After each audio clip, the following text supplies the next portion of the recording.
আপনাকে অনেক ধন্যবাদ। আপনি না থাকলে যে কি হতো, আমি খুব ভয় পেয়ে গেছিলাম। আরে এতে ধন্যবাদ দেওয়ার কি আছে? ঠিক সময়ে এসে গেছি। সব ঠিক আছে তো? আপনি ঠিক আছেন? হ্যাঁ, এখন ঠিক আছি। আমি আকাশ, মোল্লা কলেজের ফাইনাল ইয়ারে পড়ি। আপনি? আমি মানে আচ্ছা থাক, বলতে হবে না। আপনি শকে আছেন, চিন্তা করবেন না। ওই লোকটা আর আপনাকে বিরক্ত করবে না। আপনি কি কোথাও যাচ্ছিলেন? আমাকে বলতে পারেন, যদি আমি সাহায্য করতে পারি। না, সমস্যা নেই। আমি এই সামনের মোড়েই আবুল মামার দোকানে যাব। ও, এটা তো এই দিকেই। আমিও ওখানেই যাব। আপনাকে ওখানে নামিয়ে দিতে পারি আমি।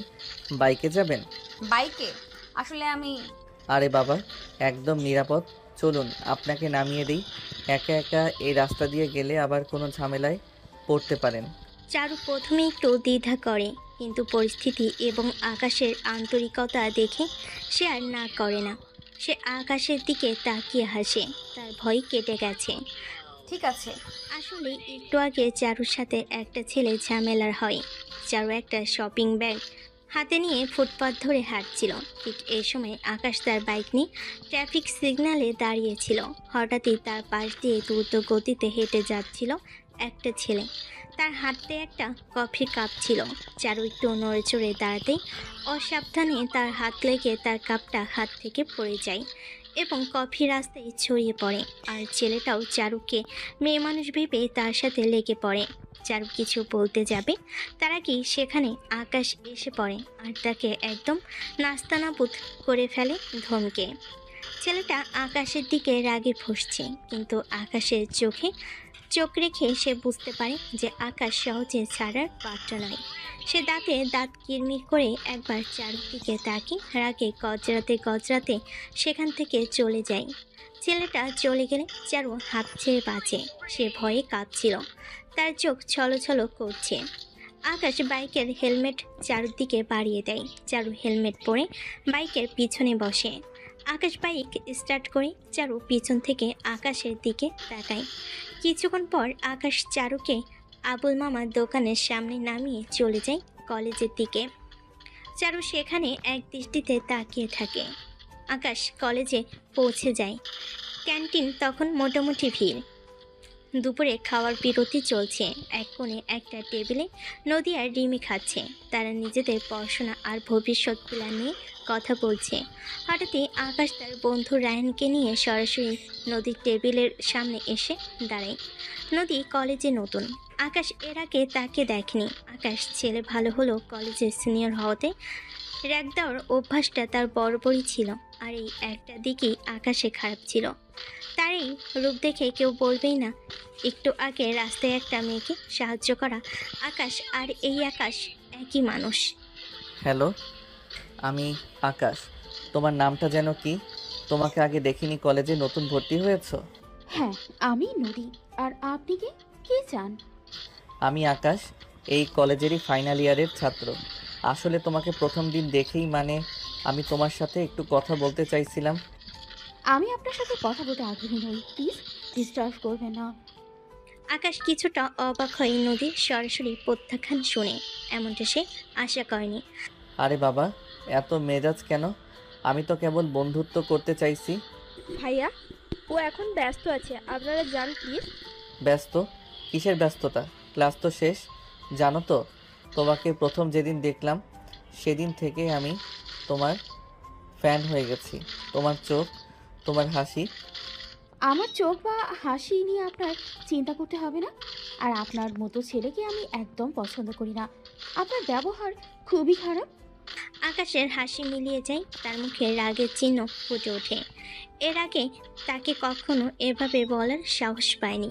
নদী দেখতে মোটামুটি সুন্দর, তবে আকাশ যে আসলে তার প্রেমে পড়েছে তা না। সে এসেছিল মজা করতে, কিন্তু অপমান হবে বুঝতে পারেনি। ক্যান্টিনের কিছু ছাত্রছাত্রী তাদের দিকে তাকাতে শুরু করেছে। খারাপ ব্যবহার? আমি কেবল আমার অনুভূতিটা প্রকাশ করছি। তুমি কি জানো কত মেয়ে আমার সাথে কথা বলার জন্য লাইন দেয়? আর তুমি? আমি জানি না কারা লাইন দেয়, আর জানতেও চাই না। আপনি প্লিজ আমার থেকে দূরে থাকুন। আপনার এই অনুভূতি আমার কাছে বিরক্তি ছাড়া আর কিছুই মনে হয় না। আকাশের চোখ রাগে লাল হয়ে ওঠে, তার পুরুষত্বে যেন আঘাত লাগে। সে একটু এগিয়ে আসে নদীর দিকে। শোনো, এত বেশি কথা বলো না। আমি কি করতে পারি তুমি জানো না? আমি জানি না, আর আপনিও জানবেন আমি কি করতে পারি। আমার ব্যক্তিগত জীবন নিয়ে আপনি না করাবেন না। ক্যান্টিনের আশেপাশে সবার দৃষ্টি তাদের দিকে। রায়হান আকাশের হাত ধরে টানার চেষ্টা করে। চল দোস্ত, ঝামেলা করিস না।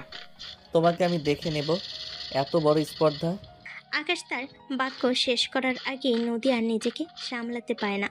তার ধৈর্যের বাঁধ ভেঙে যায়। সে রাগে আকাশের গালে আঘাত করে। ঠাস করে একটা জোরালো শব্দ হয়।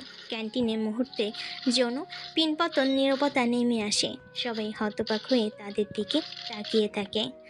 আকাশের গালে নদীর হাতের ছাপ স্পষ্ট হয়ে ওঠে। কি, তুই আমাকে চড় মারলি? তোর এত বড় সাহস? আকাশের চোখ দুটো রাগে লাল হয়ে ওঠে। সে ফুঁসছে, তার পুরো শরীর কাঁপছে। সে নদীর দিকে এক পা এগিয়ে আসে, যেন পাল্টা আঘাত করতে চাইছে। হ্যাঁ মেরেছি, আমি মারবো। তুমি আর এক মুহূর্ত আমার সামনে থাকবে না। বের হয়ে যাও আমার সামনে থেকে। আকাশ থমকে দাঁড়ায়। কোনো মেয়ের এমন রূপ সে আগে দেখেনি। তার রাগের সাথে বিস্ময় দেখা যায় মুখে।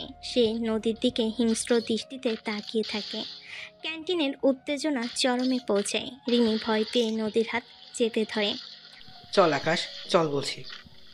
আকাশ তাতে দাঁত চেপে নদীকে দেখায় এবং রাগে ফুঁসতে ফুঁসতে রায়হানের সাথে ক্যান্টিন থেকে বেরিয়ে যায়। নদী তখনও কাঁপছে, তার চোখে জল ভরে এসেছে, কিন্তু রাগে শরীর ফেটে যাচ্ছে। ক্যান্টিনের ভেতরে সবাই ফিসফিস করে কথা বলতে শুরু করে। সন্ধ্যা হয়। নদী কলেজ থেকে ফিরে সোফায় হেলান দিয়ে বসে আছে। তার মুখটা চিন্তিত আর কিছুটা বিরক্ত। চারু ঘরে প্রবেশ করে দেখে তার বড় বোন চুপচাপ বসে আছে। চারু আর নদী 1 বছরের ছোট বড়, বলা যায় সমবয়সী। তবে নদী যেখানে পড়ে চারু সেখানে পড়ে না, তাই কেউই জানে না তার যে বোন। চারু তার পাশেই বসে। কি ব্যাপার আপু, আজ কলেজে কিছু হয়েছে নাকি? মুখটা এমন গোমড়া করে রেখেছিস কেন? আর বলিস না, আজ একটা অসভ্য ছেলের পাল্লায় পড়েছিল। মেজাজটা খিচড়ে আছে। কোন ছেলে? কে বিরক্ত করছে তোকে? আর বলিস না, আকাশ নামের একটা ছেলে। সেদিন তোকে বলেছিলাম না, একটা ছেলে কলেজে ছাত্রছাত্রীদের র্যাক দেয়, সেই যে নিজেকে কলেজের ফাইনাল ইয়ারের ছাত্র পরিচয় দেয়। ওর জন্য আজ ক্যান্টিনে কি একটা বিশ্রী অবস্থা হলো। আকাশ? মানে সেই আকাশ? হ্যাঁ, সেই আকাশ। আর কতজন আকাশ আছে কলেজে? ছেলেটা একটা চূড়ান্ত বেয়াদব। কথায় কথায় শুধু বিরক্ত করে। আজ তো আরও জঘন্য কথা বলেছিল। শেষে বাধ্য হয়ে একটা চর মেরেছি।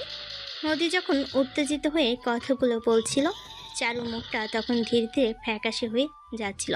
তার মনে পড়েছে কয়েকদিন আগের রাস্তার ঘটনা। সে বুঝতে পারছে তার জীবন বাঁচানো সেই ছেলেটা আর নদীর এই বিরক্তিকর ছেলেটা একই ব্যক্তি। কারণ আকাশ বলেছিল সে মোল্লা কলেজের, আর তার বোন নদীও সেই কলেজে পড়ে। তার মানে এইটা সেই আকাশই। তুই ওকে চর মেরেছিস? হ্যাঁ, ওর মতো অসভ্যকে তো চরই মারা উচিত। আমি তোকে বলেছিলাম না যে ছেলেটা কী রকম, নিজেকে কিভাবে কে জানে। আমার পিছু লাগা আর অসভ্যতা করা আমাকে বলেছিল। সে নাকি আমাকে প্রথম দেখে পছন্দ করেছে, আর আমার চোখ নাকি সুন্দর। কি ফালতু কথা। নদীর কথা শুনে চারু চুপ হয়ে যায়। সে সকালে ঘটে যাওয়া তার নিজের জীবনের সেই ঘটনার কথা ভাবছে, যেখানে আকাশ তাকে উদ্ধার করেছিল। একজন তাকে জীবন বাঁচাচ্ছে আর অন্যজন তাকে ঘৃণা করছে। একই মানুষ দুটো ভিন্ন রূপে। চারুর মুখে দুষ্টু হাসি ফুটে ওঠে। ও, তাহলে তো তুইও বলতে পারতি ও লাভ ইউ টু। এই কি বলছিস এসব? তুই জানিস না ছেলেটা কি বেয়াদব? লাভ ইউ কেন? ওর নাম করে গালি দিলেও মানায় না। কখনো বলতাম না। ওকে দেখলেই আমার মেজাজ খারাপ হয়ে যায়। এরকম অসভ্য ছেলেকে ভালোবাসার কথা? ইস, অসম্ভব। আমার থেকে 1 হাত দূরে থাকলেই আমি খুশি। চারু এবার হাসতে শুরু করে। নদী অবাক হয়ে চারুর দিকে তাকায়। চারু হাসতে হাসতে প্রায় লুটিয়ে পড়েছে। কি হলো তোর? হাসছিস কেন এভাবে? আমি তো সিরিয়াস কথা বলছি আর তুই হাসছিস। না মানে ভাবছিলাম। কি ভাবছিলি? না কিছু না, শুধু ভাবছিলাম তুই যাতে এত বেয়াদব বলছিস আর যে ছেলেটার গায়ে তুই হাত তুলছিস সেই আমাকে আজ বাঁচিয়েছিল এক বখাটের হাত থেকে। মানে এক মানুষ কিন্তু 2 রূপ। কি অদ্ভুত না? নদীর চোখ দুটো বড় বড় হয়ে যায়, তার মুখটা ধীরে ধীরে বিস্ময়ে ভরে ওঠে। সে চারদিকে তাকিয়ে থাকে, বিশ্বাস করতে পারছে না। কি বলছিস তুই? কে বাঁচিয়েছিল? আকাশ? তুই ওকে চিনিস? কিভাবে বুঝলি সেই ছেলেটা? হ্যাঁ আপু, সেই আকাশ। রাস্তায় যখন একজন বাজে লোক আমাকে বিরক্ত করছিল, সেই আমাকে উদ্ধার করেছিল। আমাকে বাড়ি পর্যন্ত বাইকে করে পৌঁছে দিয়ে গেছে। নাম বলেছিল আকাশ। তোর কলেজেরই ফাইনাল ইয়ার। তাহলে তো সেই, তাই না? হ্যাঁ সেই তো, কিন্তু তোর কাছে সে বেয়াদব, কিন্তু আমার কাছে সে একজন হিরো। নদী হতবাক হয়ে চারদিকে তাকিয়ে থাকে। তার রাগের জায়গায় এখন এক মিশ্র অনুভূতি, যেখানে রাগ, বিস্ময় আর কিছুটা বিব্রতবোধ কাজ করছে। সে ভাবতে শুরু করে, সত্যি কি সে ভুল করেছে? সত্যি কি সে ভুল বুঝেছে আকাশকে, নাকি আকাশে দুটো রূপ? সে কি বলবে বুঝতে পারে না। যাই হোক, সে তোকে বখাটের হাত থেকে বাঁচিয়ে নিজেই আমার সাথে বখাটেগিরি করলো। এ আবার কেমন হিরো? তাও ঠিক, কথায় যুক্তি আছে। আজব চারু, তুই হাসছিস? না মানে আমাকে তো এইভাবে কেউ প্রপোজ করলে রাজি হতাম, তুই হলি না কেন সেটাই ভাবছি। ছেলেটা কিন্তু জোস আছে আপু। চর মারবো। কেউ আসলেও লাভ ইউ বললে আর তার সাথে প্রেম হয়ে গেল, তাই না? প্রেম ভালোবাসা এত সহজ না। তাই কি করে জানো? করো নাকি? না করি না, আর জানতে হয় না, বুঝতে মাথা আর মন লাগে। বাপ রে, এমন করে বলছো যেন প্রেমের উপর ডিগ্রি নিচ্ছ। বয়সে তো মাত্র 1 বছরেরই বড় আমার থেকে। হয়েছে, যে কদিন হোক বড় তো, আর পাকনামি করতে হবে না। যা তোর কাজে যা, আমাকে পড়তে দে। জো হুকুম মহারানী। চারু হাসতে হাসতে চলে যায়। নদী পেন্সিল মুখে আকাশকে নিয়ে ভাবতে থাকে। পরের দিন খাবার টেবিলে নদী আর চারু চুপচাপ বসে আছে। নদীর মুখে গত রাতের ঘটনার রেশ স্পষ্ট। সে কিছুটা চিন্তিত এবং অন্যমনস্ক। চারু তার দিকে তাকিয়ে হাসছে। কি আপু, মুখটা এমন শুকনো শুকনো কেন? কালকের কথা ভাবছিস নাকি? আর বলিস না, সারা রাত ঘুম হয়নি। ছেলেটা কি সত্যি আমাকে এতটা পছন্দ করে? কিন্তু ও যেভাবে বিরক্ত করে আর আমি ওকে চর মারলাম, ভাবতেই খারাপ লাগছে। আহা, এত ভাবিস না। কিছু কিছু ছেলের ভালোবাসাটা একটু পাগলাটে হয়। তুই হয়তো ওকে ভুল বুঝেছিস। দেখ কালকে আমাকে কিভাবে সাহায্য করলো। জানি, কিন্তু ও যেভাবে কথা বলে নিজেকে খুব বড় মনে হয়। আরে বাবা, তোকে ভালোবাসে বলেই তো এত কথা বলে। এখন একটু নরম হ আপু, দেখ হয়তো ছেলেটা ভালোই।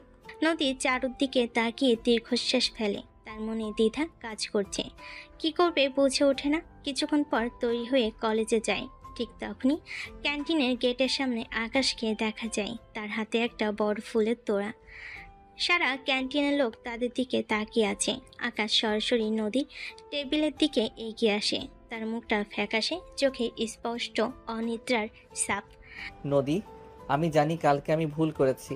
আমি সত্যিই দুঃখিত। প্লিজ আমাকে ক্ষমা করে দাও। আমি তোমাকে ছাড়া বাঁচব না। আকাশ হাঁটুকে বসে পড়ে এবং ফুলের তোড়টা নদীর দিকে বাড়িয়ে দেয়। পুরো ক্যান্টিনে পিনপতন নীরবতা। সবাই অবাক হয়ে তাদের দিকেই তাকিয়ে আছে। নদীর মুখ রাগে আর লজ্জায় লাল হয়ে ওঠে। আকাশ, কি করছো সব? সবাই দেখছে, ওঠ বলছি। না নদী, তুমি যদি আমাকে ক্ষমা না করো আমি উঠব না। আমি তোমাকে পাগলের মতো ভালোবাসি নদী। আকাশ, এটা বাড়াবাড়ি হচ্ছে। আমি সব পছন্দ করি না। আমাকে দেখলেই কাল আর আজ বাঁচবো না। ন্যাকামি করো না, ওঠো বলছি। আর কখনো আমাকে বিরক্ত করো না। আকাশের চোখ ছলছল করে ওঠে। সে হতাশ হয়ে উঠে দাঁড়ায়। তার মুখটা মুহূর্তেই ফ্যাকাশে হয়ে যায়। সে ফুলের তোড়াটা রেখে দ্রুত ক্যান্টিন থেকে বেরিয়ে যায়। রাহেন দূরে দাঁড়িয়ে এসব দেখছিল। সে দ্রুত আকাশের পিছনেই। রিমি চিন্তিত হয়ে নদীর দিকে তাকায়। ক্যান্টিনের ঘটনার পর পুরো কলেজে কানাঘোষা শুরু হয়ে গেছে। নদী আর রিমি যখন করিডোর দিয়ে হাঁটছে, তখন সবাই তাদের দিকে তাকিয়ে ফিসফিস করছে। নদী খুবই বিব্রত বোধ করছে। ঠিক দেখলি, এই জন্যই আমি ওকে সহ্য করতে পারি না। সবার সামনে কি একটা কাণ্ড করলো। কিন্তু ওকে দেখে খুব হতাশ মনে হচ্ছিল। ও কি কিছু করে ফেলবে না তো? ঠিক তখনই একটি ছাত্র দ্রুত দৌড়ে তাদের দিকে আসে। নদী আপু, রিমি সর্বনাশ হয়েছে। আকাশ ভাই ছাদে গেছে। রায়হান ভাই বলেছিল সে নাকি আত্মহত্যা করতে যাচ্ছে। নদী আর রিমি দুজনেই আঁতকে ওঠে। নদীর মুখ সাদা হয়ে যায়। সে আর এক মুহূর্ত দেরি না করে ছাদের দিকে দৌড়ায়। রিমি তার পিছু নেয়। কলেজের ছাদের দরজা খোলা, বাতাস বইছে। আকাশ ছাদের কিনারে রেলিং ধরে দাঁড়িয়ে আছে। তার মুখটা পাথরের মতো কঠিন, চোখে গভীর হতাশা। রায়হান তাকে ধরে রাখার চেষ্টা করছে। কিছু ছাত্রছাত্রীও ভয়ে দূরে দাঁড়িয়ে আছে। আকাশ, কি করছিস এসব? পাগলামি করিস না, নিচে নাম। ছেড়ে দে রায়হান, আমাকে বাঁচিয়ে লাভ নেই। নদী আমাকে ভালোবাসে না, আমি ওকে ছাড়া বাঁচবো না। ঠিক তখনই নদী দৌড়ে ছাদে প্রবেশ করে। রিমিও তার পেছনে। আকাশের দিকে তাকিয়ে নদীর বুক ধরফর করে ওঠে। আকাশ, থামো, কি করছো এসব? আকাশ পেছন ফিরে তাকায়। নদীকে দেখে তার চোখে এক ঝলক আশা জ্বলে ওঠে, কিন্তু পরক্ষণেই তা নিভে যায়। তুমি আমাকে ঘৃণা করো নদী, আমি জানি, তাই আমার বেঁচে থাকার কোনো মানে নেই। আকাশ একবার রেলিংয়ের দিকে বাড়ে। নদী আর এক মুহূর্ত চিন্তা করে না। তার হৃদয়ে এক অদ্ভুত টানাপোড়েন শুরু হয়। তার ভিতরে রাগ আর অভিমান মিলিয়ে গিয়ে এক গভীর ভয় আর ভালোবাসা জেগে ওঠে। সে দ্রুত আকাশের দিকে ছুটে যায়। দৌড়ে গিয়ে আকাশকে পেছন থেকে জড়িয়ে ধরে।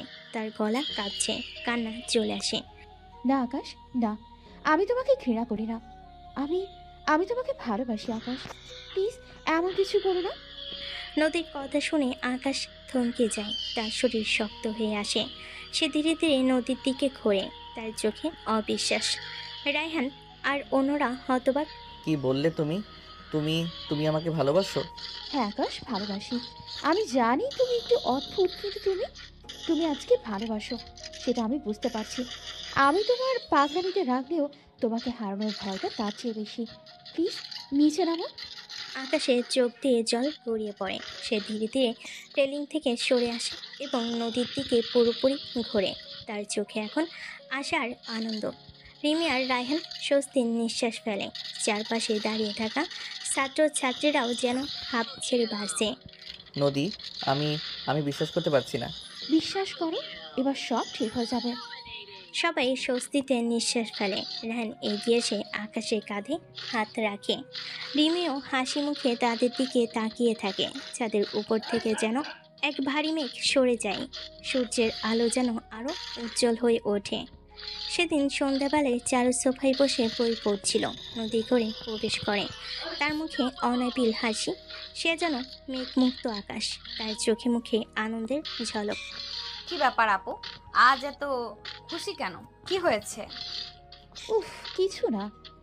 কিছু তো একটা হয়েছে, তোর মুখ দেখেই বোঝা যাচ্ছে। নিশ্চয়ই সেই আকাশের সাথে কিছু একটা। এই, একদম বাজে কথা বলবি না। আমি তো কিছু বলিনি, কিন্তু তোর হাসিতে সব বলে দিচ্ছে। সত্যি করে বল না আপু, কি হয়েছে? নদী হাসে, কিন্তু কিছুতেই মুখে ফোটে না। সে শুধু চারুকে ধাক্কা দিয়ে পাশ কাটিয়ে নিজের ঘরে চলে যায়। চারু তার যাওয়ার দিকে তাকিয়ে হাসে। তার মনে হয় সব ঠিক হয়ে গেছে। পরদিন কলেজের করিডোরে বেশ জমজমাট। ছাত্রছাত্রীরা ক্লাস শুরুর আগেই আড্ডা দিচ্ছে। হঠাৎ আকাশ তার বন্ধু রায়হানকে নিয়ে করিডোরে মাঝামাঝি এসে দাঁড়ায়।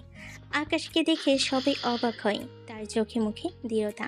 সে চারপাশে তাকিয়ে নদীকে খোঁজে। নদী তার বন্ধু রিমির সাথে করিডোর ধরে হাঁটছিল। আকাশ নদীকে দেখতে পেয়ে তার দিকে এগিয়ে যায়। নদী, আমি তোমাকে বিয়ে করতে চাই, আজই, এক্ষুনি। নদী হতবাক হয়েছে। তার চোখে বিস্ময়। রিমিও তার পাশে থাকা অন্য ছাত্রছাত্রীরাও চমকে ওঠে। আকাশ, কি বলছো এসব? পাগলামি করো না, সবাই দেখছে। আমি কোনো পাগলামি করছি না নদী, আমি তোমাকে ভালোবাসি আর তোমাকে এক্ষুনি আমার করে নিতে চাই। কিন্তু আমার মা বাবা, এটা কিভাবে সম্ভব? তারা কিছুতেই মানবে না। তোমাকে রাজি হতেই হবে নদী, আমি আর অপেক্ষা করতে পারবো না। তুমি আমাকে ভালোবাসো, তাই না? নদীর চোখে জল এসে যায়। একদিকে সমাজের ভয়, অন্যদিকে আকাশের চাপ। সে কর্তব্য বিমূঢ় হয়ে পড়ে। কী করবে বুঝে না, আর কল্পনাই করতে পারে না আকাশ এখনই এসব চিন্তা ভাবনা করেছে। কিন্তু এভাবে। হ্যাঁ, এভাবেই, এখন তোমার সিদ্ধান্ত। নদী আশেপাশে তাকায়। সবাই তাদের দিকে তাকিয়ে আছে। সে অসহায় বোধ করে। একদিকে আকাশের ভালোবাসা, অন্যদিকে পারিবারিক আর সামাজিক চাপ। ঠিক আছে, আমি রাজি। আকাশের মুখে বিজয়ের হাসি ফোটে। সে আনন্দে নদীকে জড়িয়ে ধরতে চায়। এখানে না। তাহলে চলো। আকাশ দ্রুত কয়েকজন বন্ধুকে সাক্ষী রেখে কাজে অফিসে যায়, সেখানে তারা একটি ছোটোখাটো বিয়ের আয়োজন করে। রায়হান ও রিমি অবাক হলেও পরিস্থিতির চাপে চুপ থাকে। কিছুক্ষণের মধ্যেই তাদের বিয়ে সম্পূর্ণ হয়। নদী মুখে রুমাল চেপে কাঁদে, তার চোখে আনন্দ ও ভয় মেশানো। আকাশ তাকে সান্ত্বনা দেয়। বিয়ে শেষে আকাশ নদীকে বলে, নদী, চিন্তা করো না, আমি আছি। যাই হোক, আজ বাসায় যাও, আমরা যেভাবে আছি সেভাবে চলতে থাকি। তারপর সময় হলে পরিবারকে জানাবো। তোমার সমস্যা নেই তো? না না, এটাই ভালো হবে। আমিও চাই না আমার বাবা মা জানুক, কিন্তু আকাশ, বিয়েটা তো পরিবার নিয়েও আমরা করতে পারতাম, লুকিয়ে কেন? আমি চাই না তোমার বাবা মা বা আমার বাবা মা কোনো কারণে আমাদের আলাদা করে দিক। তারা যদি সম্পর্ক জানে না মানে, তখন আমাদের বিয়ের কথা বলে দিলে ঠিক মানবে। আমি তোমাকে আমার করে নিলাম, এখন আর ভয় নেই। নদী আকাশে ভালোবাসা দেখে তাকে জড়িয়ে ধরে। একটু পর সবাই যে যার বাসে চলে যায়। রাতে বাসে গিয়ে নদী আনন্দে ঘুমাতে পারে না। চারু বিষয়টা লক্ষ্য করে কিন্তু কিছু বলে না। পরদিন সকালে কলেজ গেটের সামনে ভিড় লেগে আছে। সবাই ফিসফিস করে কথা বলছে। আকাশ গেটের সামনে গম্ভীর মুখে দাঁড়িয়ে আছে। তার পাশে রায়হান। নদী রিমিকে নিয়ে কলেজে প্রবেশ করতে আকাশ তাকে ইশারা করে ডাক দেয়। নদী কিছুটা লজ্জা নিয়ে আকাশের কাছে আসে, তার মুখে নববধূর লাজুক হাসি। শোনো সবাই, আমি আকাশ আর এ হলো নদী। গতকাল আমরা বিয়ে করেছি। আশেপাশের ছাত্রছাত্রীরা অবাক হয়। কেউ কেউ অভিনন্দন জানায়। নদী লজ্জায় মাটির সাথে মিশে যেতে চায়। আকাশ, কি বলছো এসব? সবাই দেখছে, এগুলো সবাইকে জানানোর কি দরকার আছে? আকাশ হঠাৎ করে নদীর হাত ঝাটকা দিয়ে সরিয়ে দেয়। তার মুখে হিংস্র হাসি ফুটে ওঠে, তার কণ্ঠস্বর কঠোর। তো গতকাল বিয়ে করেছি আর আজ আমি ওকে তালাক দিচ্ছি? মুহূর্তেই পুরো কলেজ গেটে পিনপতন নীরবতা। ছাত্রছাত্রীরা অবাক হয়ে যায়। রিমি হতভম্ব হয়ে নদীর দিকে তাকায়। নদীর মুখে হাসি মিলিয়ে যায়, তার চোখ ছানা বড়া হয়ে যায়। সে বিশ্বাস করতে পারছে না আকাশ কি বলছে। আকাশ, কি বলছো এসব? তুই তো আমাকে ভালোবাসো। ভালোবাসা?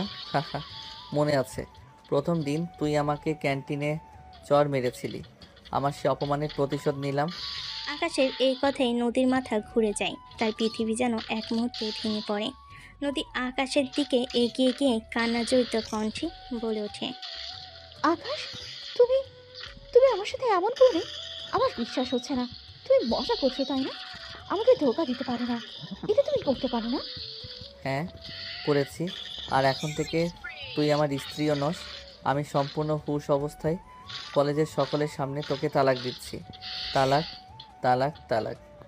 আকাশ আর এক মুহূর্ত সেখানে দাঁড়ায় না। সে রাহানের দিকে তাকিয়ে ইশারা করে এবং দ্রুত কলেজ থেকে বেরিয়ে যায়। রাহান হতবাক হয়ে নদীর দিকে একবার তাকিয়ে আকাশের পিছু নেয়। নদী যেন বুঝতে পারে না দুদিনে কি থেকে কি হয়ে গেল। সব যেন দুঃস্বপ্নের মতো লাগছে। সে বসে পড়ে। নদীর চোখ দিয়ে অঝরে জল পড়ছে। সে থরথর করে কাঁপছে। আশেপাশে সব ছাত্রছাত্রীরা ফিসফিস করে কথা বলছে। কেউ কেউ বিদ্রুপের হাসি হাসছে। রিমি ছুটে এসে নদীকে ধরে। নদী, শান্ত হ। নদী রিমিকে ধাক্কা দিয়ে সরিয়ে দেয়। তার চোখে গভীর হতাশা আর অপমান। না, আমি আর সহ্য করতে পারছি না। নদী পাগলের মতো কলেজ থেকে দৌড়ে বেরিয়ে যায়। রিমি তার পেছনে নদী নদী বলে চিৎকার করে। রাত গভীর। শহরের এক নির্জন প্রান্তে, যেখানে জনমানুষের আনাগোনা নেই। রাস্তার ল্যাম্পপোস্টের আবছা আলোয় একটি সেতু রেলিং দেখা যাচ্ছে। নদী হাঁপাতে হাঁপাতে সেখানে এসে পৌঁছায়। তার পোশাক এলোমেলো, চোখে জল, মুখে হতাশা আর অপমানের ছাপ। তার বাবা মার মুখ ভেসে ওঠে, সমাজের বিদ্রুপ ভেসে ওঠে। সে আর সইতে পায় না। না, আর সহ্য করতে পারছি না। সে রেলিং ধরে দাঁড়ায়। নিচে অন্ধকার জলরাশি। তার চোখে এখন কেবল মুক্তি পাওয়ার আকুতি। সে রেলিংয়ের ওপর দিয়ে নিজের শরীরটা ভাসিয়ে দেয় গভীর অন্ধকারের দিকে। জলের ছলাৎ শব্দে তার শেষ আর্তনাদ মিলিয়ে যায়। তারপর কোনোদিন আর কেউ নদীর খোঁজ পায়নি। কলেজে সেই ঘটনাটা একটা চাপা গুঞ্জন হয়ে থেকে যায়। তার পরিবার, চারু বা তার বন্ধুরা কেউ কোনোদিন জানতে পারেনি সে কোথায় হারিয়ে গেল। সন্ধ্যা গড়িয়ে রাত গভীর। নদীর পানি নদীর বাড়িতে তার বাবা মা এবং চারু চরম উৎকণ্ঠা নিয়ে বসে আছেন। নদীর কোনো খোঁজ নেই, সবার মুখে উদ্বেগ আর ভয় স্পষ্ট। ফোন বেজে চলেছে কিন্তু কোনো আসার খবর আসছে না। ওগো, নদী এখনো ফিরলো না কেন? কোথায় গেল মেয়েটা? ফোনও ধরছে না। থানা, হাসপাতাল সব জায়গায় ফোন করেছি, রিমির বাড়িতেও ফোন করেছিলাম, কেউ কিছু বলতে পারছে না। কোথায় গেল মেয়েটা? আজ কোথায় গেল মা? ওর কি কিছু হয়ে গেল? আমার বুকটা কেমন করছে চারু, এমন তো কোনোদিন করেনি। নদীর বাবা ফোনে কারোর সাথে কথা বলছে। কোনো খবর নেই। ঠিক আছে, জানালে যেন দেরি না হয়। ফোনে চোখ রেখে চিন্তিত কণ্ঠে বলেন, কোনো খবর নেই। এখন কি করব? রাত তো অনেক হলো। আমার মেয়েটা, ও কি বেঁচে আছে? কেউ ওকে তুলে নিয়ে গেল না তো? আপু, তুই কোথায় গেলি? কি এমন হলো যে তুই ফিরলি না? আকাশ নিশ্চয়ই এর পেছনে ওর কোনো হাত আছে। গত কয়েকদিন ধরে নদী আর আকাশের মধ্যে কিছু একটা চলছিল, আমাকে জানতে হবে। সারা রাত ধরে তার অস্থিরভাবে অপেক্ষা করে ফোনের শব্দ বা দরজার কড়ানাড়ার আওয়াজের জন্য। উৎকণ্ঠা নিয়ে তাকিয়ে থাকে কিন্তু নদীর কোনো খবর আসে না। পরদিন সকালে কলেজের করিডোর ছাত্রছাত্রীদের মধ্যে চাপা গুঞ্জন। নদীর ঘটনাটা সবাই জেনে যায়। আকাশ কলেজে প্রবেশ করে, তার মুখে কোনো ভাবান্তর নেই। সে স্বাভাবিকভাবেই হেঁটে যাচ্ছে। ছাত্রছাত্রীরা তার দিকে তাকিয়ে ফিসফিস করছে। রিমি এবং কিছু বন্ধু হতাশ মুখে দাঁড়িয়ে আছে। আকাশ, তুই শুনেছিস নদীকে খুঁজে পাওয়া যাচ্ছে না? সে কালকে কলেজ থেকে বের হওয়ার পর আর বাড়ি ফেরেনি। তাতে আমার কি? সে ফিরল কি ফিরল না তাতে আমার কি আসে যায়? রায়হান আকাশের পাশেই ছিল। আকাশের এমন নির্মম কথা শুনে সে চমকে ওঠে। কি বলছিস এসব? মেয়েটা নেই। যা হয়েছে ভালোই হয়েছে। ওর মতো একটা অহংকারী মেয়ের এই পরিণতি হওয়া উচিত। আর তোমরা এখানে দাঁড়িয়ে কান্নাকাটি না করে ওকে খুঁজে বের করো। আমি ক্লাস করতে এসেছি। আকাশ এমন উদাসীন কথায় রিমি এবং অন্য ছাত্রছাত্রীরা হতবাক হয়ে যায়। রিমি ক্ষোভে ফেটে পড়ে। তুই একটা অমানুষ, তোর জন্য নদী আজ নিখোঁজ। তোর মতন মানুষকে। আকাশ রিমির দিকে একবার কটমট করে তাকিয়ে সেখান থেকে চলে যায়। রায়হান লজ্জিত মুখে রিমির দিকে তাকিয়ে থাকে। রিমি, আমি আমি জানি না আকাশ কেন এমন করছে, কিন্তু বিশ্বাস করো আমি এর মধ্যে ছিলাম না। তোরা সবাই মানুষ, তোরা আমার বন্ধুকে মেরে ফেললি। কয়েকজন শিক্ষক ও স্টাফও সেখানে এসে জড়ো হন। তারা পরিস্থিতি বোঝার চেষ্টা করছেন। বেলা গড়িয়ে বিকেল। চারু কলেজে আসে। তার মুখে স্পষ্ট উদ্বেগ। সে সরাসরি রিমি খোঁজে যায়। রিমিকে দেখে সে দ্রুত তার কাছে ছুটে যায়। রিমি তখনও হতাশ মুখে বসে আছে। রিমি, আপু কোথায়? তোরা কিছু জানিস? মা বাবা তো ভীষণ চিন্তায়। চারু, তোর আপু আর ফিরবে না রে। কি বলছিস? কি হয়েছে? আকাশ তোর আপুকে সবার সামনে বিয়ে করলো, আর তার পরের দিনই সবার সামনে তালাক দিল।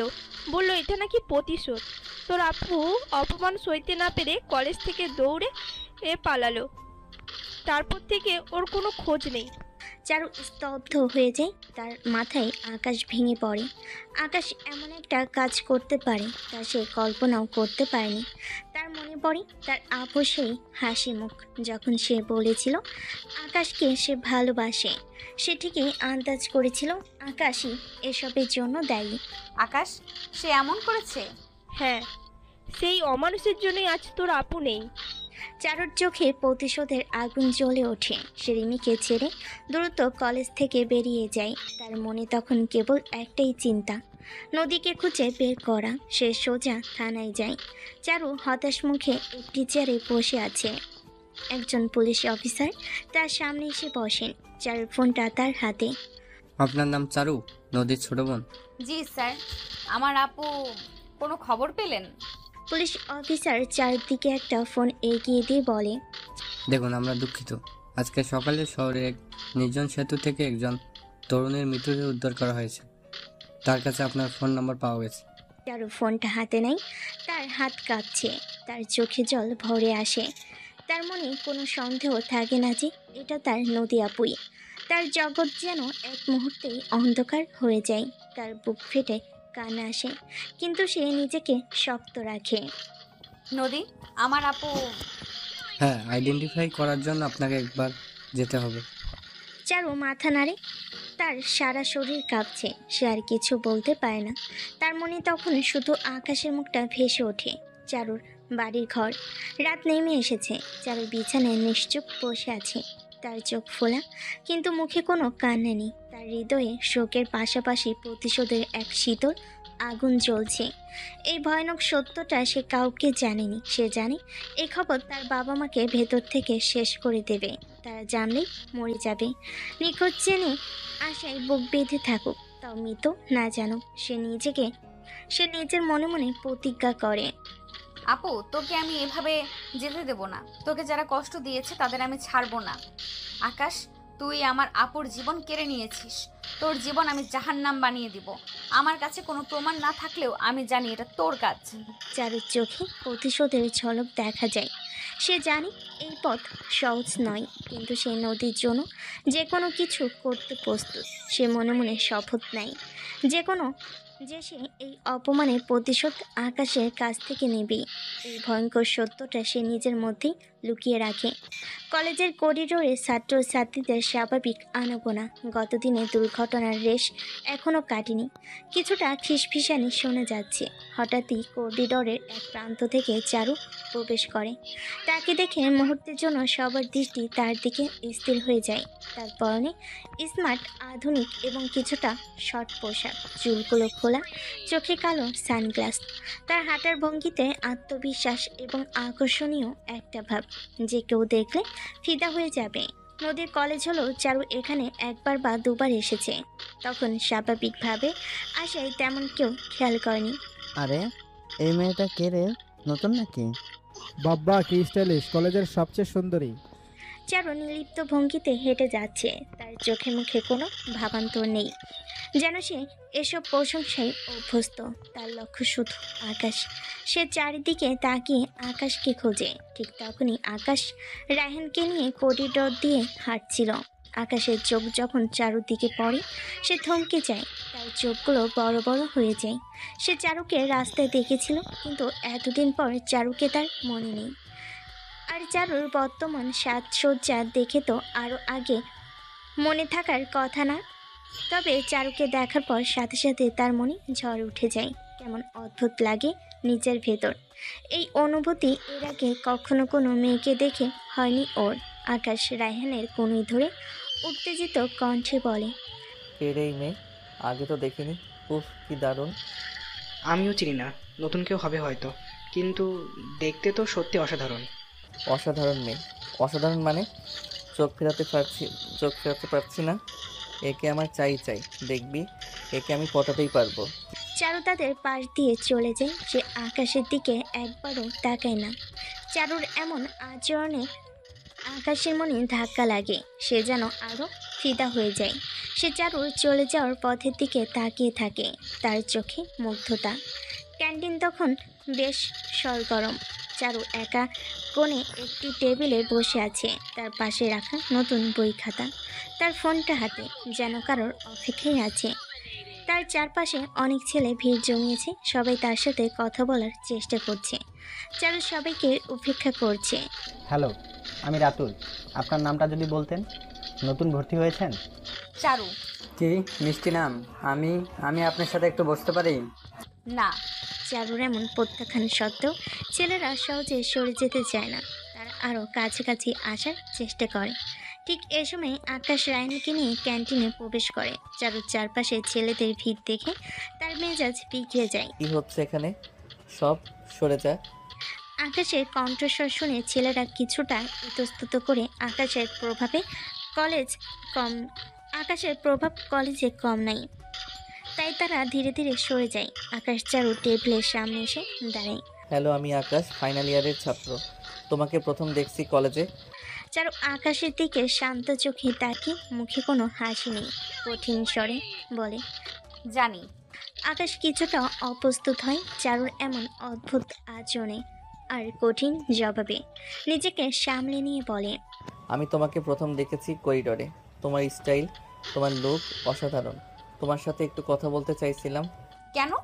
কারণ তোমার মতো মেয়েকে আমি আগে দেখিনি, আর আমার মনে হয় আমাদের মধ্যে একটা ভালো বন্ধুত্ব হতে পারে। চারু ঠোঁটের কোণে বাঁকা হাসি এনে বলে। বন্ধুত্ব নাকি অন্য কিছু? আমার তো মনে হয় না। আকাশের হাসি মিলিয়ে যায়, তার আত্মসম্মানে আঘাত লাগে। এত মেয়ে তার পেছনে ঘোরে, আর এই মেয়ে তাকে পাত্তা দিচ্ছে না, এটাই তাকে আরও বেশি আকর্ষণ করে। আরে বাবা, এত মেজাজ কেন? আমি তো কেবল। ঠিক এই সময় রিমি ক্যান্টিনে প্রবেশ করে। চারুকে দেখে তার চোখ বড় হয়ে যায়। চারু তাকে দেখে হালকা ইশারা করে। রিমি হতভম্ব হয়ে এগিয়ে আসে। চারু উঠে রিমির দিকে যায়। চারু, তুই এখানে? হ্যাঁ রিমি, আমি ভর্তি হয়েছি এই কলেজে। এখন থেকে তো তোর সাথেই থাকবো। আকাশ অবাক হয়ে চারু আর রিমির দিকে তাকিয়ে থাকে। রিমি নদীর বন্ধু ছিল, এই নতুন মেয়েটাও তার বন্ধু। কি তুমি ওকে চেনো? হ্যাঁ, ও আমার বন্ধু। কোনো সমস্যা? আকাশের মুখ ফ্যাকাশে হয়ে যায়, তার চোখে এক ঝলক ভয় দেখা যায়, যা সে দ্রুত গোপন করে ফেলে। না না, কোনো সমস্যা নেই, আমি পরে কথা বলছি। আকাশ দ্রুত সেখান থেকে সরে যায়। রায়হানও অবাক হয়ে তাদের দিকে তাকিয়ে থাকে। রিমি চারুর দিকে তাকিয়ে থাকে, তার চোখে হাজারো প্রশ্ন। আকাশ চলে যাওয়ার পর রিমি চারুকে নিয়ে ক্যান্টিনের একটি নির্জন কোণে যায়। রিমি তখনও হতবাক। চারু, তুই এসব কি করছিস? তুই এখানে কেন? তুই যে নদীর বোন, সেটা আকাশ জানলে কি হবে? আমি জানি রিমি, আমি তো এটাই চেয়েছিলাম। আমি এখানে এসেছি প্রতিশোধ নিতে। প্রতিশোধ? কিসের প্রতিশোধ? আপুর মৃত্যুর প্রতিশোধ। আকাশ আমার আপুর জীবন কেড়ে নিয়েছে, ওকে আমি ছাড়বো না। কি বলছিস তুই? নদী মারা গেছে? হ্যাঁ রিমি, কাল রাতে আপু আত্মহত্যা করেছে। পুলিশ খবর দিয়েছে, কিন্তু মা বাবা আমি এখনো কিছু বলিনি। তাদের আমি ভেঙে পড়তে দিব না। রিমির চোখে জল চলে আসে, সে কষ্টে চারুকে জড়িয়ে ধরে। ও মাই গড, আপু, এমনটা হতে পারে না। এমনটাই হয়েছে, আর এর জন্য দায়ী শুধু আকাশ। ও ভেবেছে আমাকে এইভাবে অপমান করে আমার আপুকে শেষ করে দিবে, কিন্তু ও জানে না আমি আপুর প্রতিশোধ নিতে এসেছি। কিন্তু কিভাবে? খুব সহজ, আমি জানি আকাশ কি চায়। আমি ওকে আমার রূপে পাগল করে দেব। ও আমার প্রেমে এতটাই ডুবে যাবে যে নিজেকে সামলাতে পারবে না। তারপর আমি ওকে এমন একটা আঘাত দেব যা ওর জীবনে চরম সর্বনাশ বয়ে আনবে। ওকে দিয়ে এমন কিছু করাবো যা ওকে শেষ করে দিবে। কিন্তু চারু, এটা খুব বিপজ্জনক হবে। আকাশ খুব চালাক। জানি, কিন্তু আপুর জন্য আমি সব করতে রাজি। তুই শুধু আমার সাথে থাকবি। আমি আকাশকে এমনভাবে ফাঁসাতে চাই যেন ও কোনো দিন মাথা তুলে দাঁড়াতে না পারে। ও যেমন আমার আপুর জীবন কেড়ে নিয়েছে, আমি ওর জীবনটা নরক বানিয়ে দেব। রিমি চারুর মুখের দিকে তাকিয়ে থাকে। চারুর চোখে যে জেদ আর প্রতিশোধের আগুন, তাতে সে কিছুটা ভয় পায়, কিন্তু নদীর প্রতি তার ভালোবাসাও কম না। সে বুঝতে পারে চারু একা এটা করতে পারবে না। ঠিক আছে চারু, আমি তোর সাথেই আছি। তোর আপুর জন্য আমি সব করব। ধন্যবাদ রিমি। এবার দেখবি কেমন করে আমি আকাশের জীবনটা শেষ করে দেই। ও নিজেই আমার জালে ফেসে যাবে। চার মুখে এক শীতল হাসি ফুটে ওঠে। তার চোখে এখন কেবল প্রতিশোধের নেশা। সে জানে এই লড়াই তাকে জিততে হবে, নদীর অপমানের প্রতিশোধ নিতে হবে। পরের দিন কলেজের ক্যান্টিন, সকালের নাস্তার বিরতি চলছে। চারু রিমিকে নিয়ে একটা টেবিলে বসে আছে। চারু এত দারুণভাবে সেজে এসেছে যা সবার নজর কাড়ছে। সে স্মার্ট পোশাক পরেছে এবং তার আত্মবিশ্বাসী ভাবের কারণে সবাই তাকে নিয়ে আলোচনা করছে। ছাত্ররা ফিসফিস করে কথা বলছে, অনেকে চারুর দিকে তাকিয়ে আছে। দেখছিস নতুন মেয়েটা কি সুন্দরী, একদম মডেল। আকাশ ভাই তো পুরো পাগল হয়ে গেছে ওর জন্য। এ আর নতুন কি, নদী আপুকে দেখতে একই কাজ করেছিল। আরে ওইটা প্রতিশোধ ছিল, জানিস না? আর ওই মেয়েটার বেলায় ভিন্ন, দেখেই বোঝা যায়। কে জানে বাবা কি হচ্ছে কলেজে, কিছুই বুঝি না। কথা বলতে বলতে আকাশ ক্যান্টিনে প্রবেশ করে। তার হাতে একটি বড় ফুলের তোড়া, তাতে লাল গোলাপ। তার চোখে মুখে এক ধরনের উত্তেজনা। সে সরাসরি চারুর টেবিলের দিকে এগিয়ে যায়। তার পিছনে রায়হান। চারু, কেমন আছো? তোমার জন্য। আকাশ ফুলের তোড়াটা চারুর দিকে বাড়িয়ে ধরে। চারু এক পলক তাকিয়ে মুখ ফিরিয়ে নেয়, যেন আকাশকে দেখেনি। চারু ঠান্ডা গলায় রিমির দিকে তাকিয়ে বলে, রিমি, তোর কফি শেষ হলে চল, আমার ক্লাস আছে। আকাশের হাসি মিলিয়ে যায়। প্রথম থেকে মেয়েটা এক প্রকার তাকে নীরব অপমান করছে, তো অপমান সহ্য করেও সে চারুর জন্য পাগলামি করছে, আর চারু তাকে পাত্তা দিচ্ছে না। চারু, আমি তোমার সাথে একটু কথা বলতে চেয়েছিলাম, কালকে তুমি এভাবে চলে গেলে। আমার কোনো কথা নেই, আর আপনার সাথে কথা বলার মতো সময়ও আমার নেই। আকাশ হতাশ হয়, কিন্তু তার জেদ আরও বেড়ে যায়। প্লিজ এমন করো না চারু, তুমি কি আমার উপর রাগ করে আছো? আমি জানি না কেন তুমি আমাকে ইগনোর করছো। আজব, আপনাকে আমি চিনিই না, রাখবো কেন? মাথায় সমস্যা নাকি আপনার? আপনার ব্যক্তিগত সমস্যার কথা আমার শোনার প্রয়োজন নেই, আর আপনি আমার পেছনে ঘুরঘুর না করে নিজের কাজ করুন। আকাশের মুখ ফ্যাকাশে হয়ে যায়। ক্যান্টিনের সবার দৃষ্টি তাদের দিকে। রায়হান অস্বস্তিতে ভোগে। চল দোস্ত, অন্য কোথাও কথা বলিস। চারু, অন্তত একবার আমার কথাটা শোনো, আমি সত্যি তোমার সাথে বন্ধুত্ব করতে চাই। আপনার মতো ছেলের সাথে বন্ধুত্ব আমার রুচিতে বাধে। চারুর কথাই আকাশ যেন আকাশ থেকে পড়ে। সে হতবাক হয়ে ফুলের তোড়টা হাতে নিয়ে দাঁড়িয়ে থাকে। চারু রিমির দিকে ইশারা করে উঠে দাঁড়ায়। চল রিমি। চারু ক্যান্টিন থেকে বেরিয়ে যায়। রিমি আকাশের দিকে একবার করুণ দৃষ্টিতে তাকিয়ে চারুর পিছু পিছু নেয়। আকাশ ফুলের তোড়া হাতে নিয়ে সেখানেই দাঁড়িয়ে থাকে, হতবাক এবং হতাশ। দুপুরের বিরতি। কলেজের করিডোরে তখন শিক্ষার্থীদের ভিড়ে সমাগম করছে। চারু তার বন্ধুদের সাথে হাসি ঠাট্টা করতে করতে হাঁটছে। তার হাসি যেন সবার নজর কাড়ছে। আকাশ আগে থেকে করিডোরে চারুর জন্য অপেক্ষা করছিল। তার হাতে এবার একটি ছোট্ট গিফটের প্যাকেট, হয়তো কোনো দামি পারফিউম বা গহনা। আকাশ চারুকে দেখতে পেয়ে দ্রুত তার দিকে এগিয়ে যায়। চারু, প্লিজ দাঁড়াও। চারু তার বন্ধুদের সাথে কথা বলতে বলতে আকাশকে পাশ কাটিয়ে যায়, যেন শুনতেই পায়নি। চারু, আমি তোমার জন্য কিছু এনেছি। চারু এবার থমকে দাঁড়ায়। তার বন্ধুরা উৎসুক চোখে তাকায়। চারু ধীরে ধীরে আকাশের দিকে ঘোরে। তার চোখে কোনো আবেগ নেই। কি চান আপনি? এটা তোমার জন্য, প্লিজ নাও। আমি জানি তুমি হয়তো আমার উপর বিরক্ত, কিন্তু আমি আপনার জিনিস আমার দরকার নেই, আমি কোনো ভিক্ষা চাই না। আকাশের হাত থেকে গিফটের প্যাকেটটা প্রায় পড়েই যাচ্ছিল। তার মুখ লাল হয়ে ওঠে। তার আত্মসম্মানে এতবার আঘাত পাওয়ার পরেও সে ফুঁসছে না। তার আত্মসম্মানে এতবার আঘাত পাওয়ায় সে রাগে ফুঁসছে, কিন্তু চারুর প্রতি তার আকর্ষণ তাকে থামিয়ে রেখেছে। চারু, কেন এমন করছো? তুমি কেন আমাকে পছন্দ করছো না? আমি তো তোমার জন্য সব করতে রাজি। সব? আপনি সব করতে রাজি? আপনি কি জানেন আমার কি দরকার? আপনার মতো একটা স্বার্থপর অহংকারী মানুষের আমার জীবনে কোনো প্রয়োজন নেই। চারুর কথায় আকাশ আরও বেশি আহত হয়।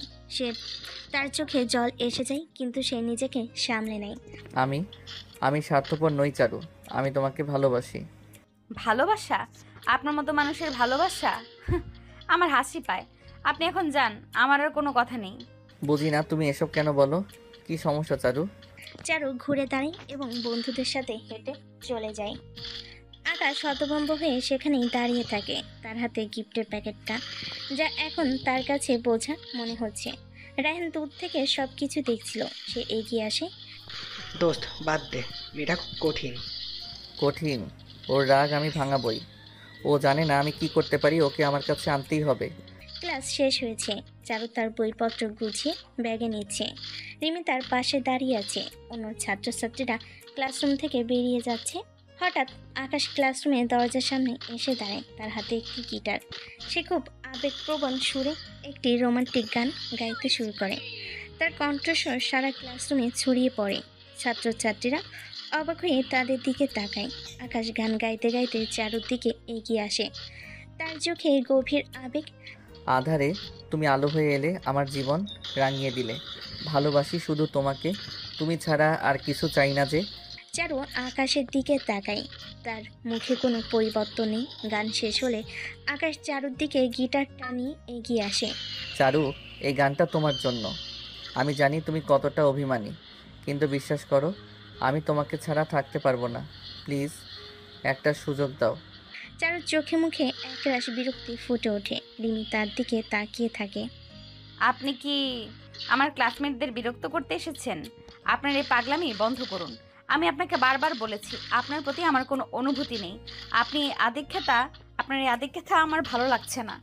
কিন্তু চারু, আর যদি কোনো দিন আমার সামনে এমন পাগলামি করেন, তাহলে আমি প্রিন্সিপালের কাছে অভিযোগ করব। আকাশের মুখটা কালো হয়ে যায়, তার চোখে অবিশ্বাস আর অপমান স্পষ্ট। সে দ্রুত গিটারটা নামিয়ে রাখে এবং কিছু না বলে ক্লাসরুম থেকে বেরিয়ে যায়। ছাত্রছাত্রীরা অবাক হয়ে তাদের দিকে তাকিয়ে থাকে। রিমি চারুর দিকে ফিসফিস করে বলে, তুই তোকে পুরো শেষ করে দিলি। এটাই তো আমি চাই। ও যত কষ্ট পাবে ততই আমার আপুর আত্মা শান্তি পাবে। প্রতিশোধের প্রথম ধাপ সবে শুরু হলো, ওকে আরও কাঁদাতে হবে। চারুর চোখে প্রতিশোধের আগুন জ্বলছে। সে জানে এই খেলা কঠিন হবে, কিন্তু সে প্রস্তুত। কিছুদিন পর ক্যান্টিন তখন বেশ সরগরম। চারু রিমিকে নিয়ে একটি টেবিলে বসে আছে। চারুর রূপ আর স্মার্টনেসের প্রশংসা সবার মুখে মুখে। ছেলেরা এখনও তার চারপাশে ঘুরঘুর করার চেষ্টা করে, কিন্তু চারু তাদের পাত্তা দেয় না। আকাশ ক্যান্টিনে প্রবেশ করে। তার চোখে মুখে গত কয়েকদিনের অনিদ্রা স্পষ্ট। সে চারুর জন্য নতুন নতুন পাগলামি করে চলেছে, কখনো গানের মাধ্যমে, কখনো কবিতা লিখে, আবার কখনো ক্যান্টিনে খাবার বয়কট করে। কিন্তু চারু তাকে কোনো গুরুত্বই দিচ্ছে না। আকাশ চারুর টেবিলের সামনে দাঁড়িয়ে, হাতে আঁকা চারুর স্কেচ। চারু প্লিজ, আজ অন্তত আমার সাথে একটু কথা বলো। আমি তোমার জন্য এই স্কেচটা এঁকেছি, গত 3 রাত ধরে ঘুমাইনি। এক পলক স্কেচটার দিকে তাকিয়ে মুখ ঘুরিয়ে নেয়। রিমি আর চোখে আকাশকে দেখে। আপনার আঁকার প্রতিভা নিয়ে আমার কোনো আগ্রহ নেই, আপনি এখন যান। চারু কেন এমন করছো? তুমি কি আমার একটা সুযোগও দেবে না?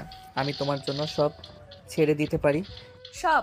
আপনি সত্যি সব করতে রাজি? হ্যাঁ চারু, তুমি যা বলবে আমি তাই করব। তাহলে শোনো, আমার একটাই শর্ত। যদি সত্যিই আমাকে চাও তাহলে তোমাকে আমাকে বিয়ে করতে হবে, এক্ষুনি, পুরো কলেজের সবার সামনে। আকাশ হতবাক হয়ে যায়। তার মুখটা ফ্যাকাশে হয়ে যায়। ক্যান্টিনের সবাই তাদের দিকে তাকিয়ে আছে। রায়হান দূরে দাঁড়িয়ে এসব দেখছিল। বিয়ে এক্ষুনি সবার সামনে? হ্যাঁ, যদি তোমার ভালোবাসা সত্যি হয়, যদি তুমি আমাকে সত্যি চাও, তাহলে এটাই আমার শর্ত। রাজি থাকলে কালকেই বিয়ে হবে, কলেজের খোলা প্রাঙ্গণে সবার সামনে, না হলে আর কোনো দিন আমার সামনে আসবে না। আকাশ দ্বিধায় পড়ে যায়, কিন্তু চারুর প্রতি তার মোহ এতটাই বেশি যে সে অন্য কিছু ভাবতে পারছে না।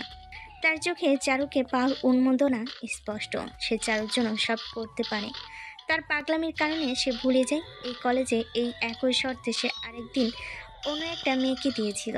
আকাশ আনন্দিত হয়ে যায়, তার চোখে এক বিজয়ীর ঝলক।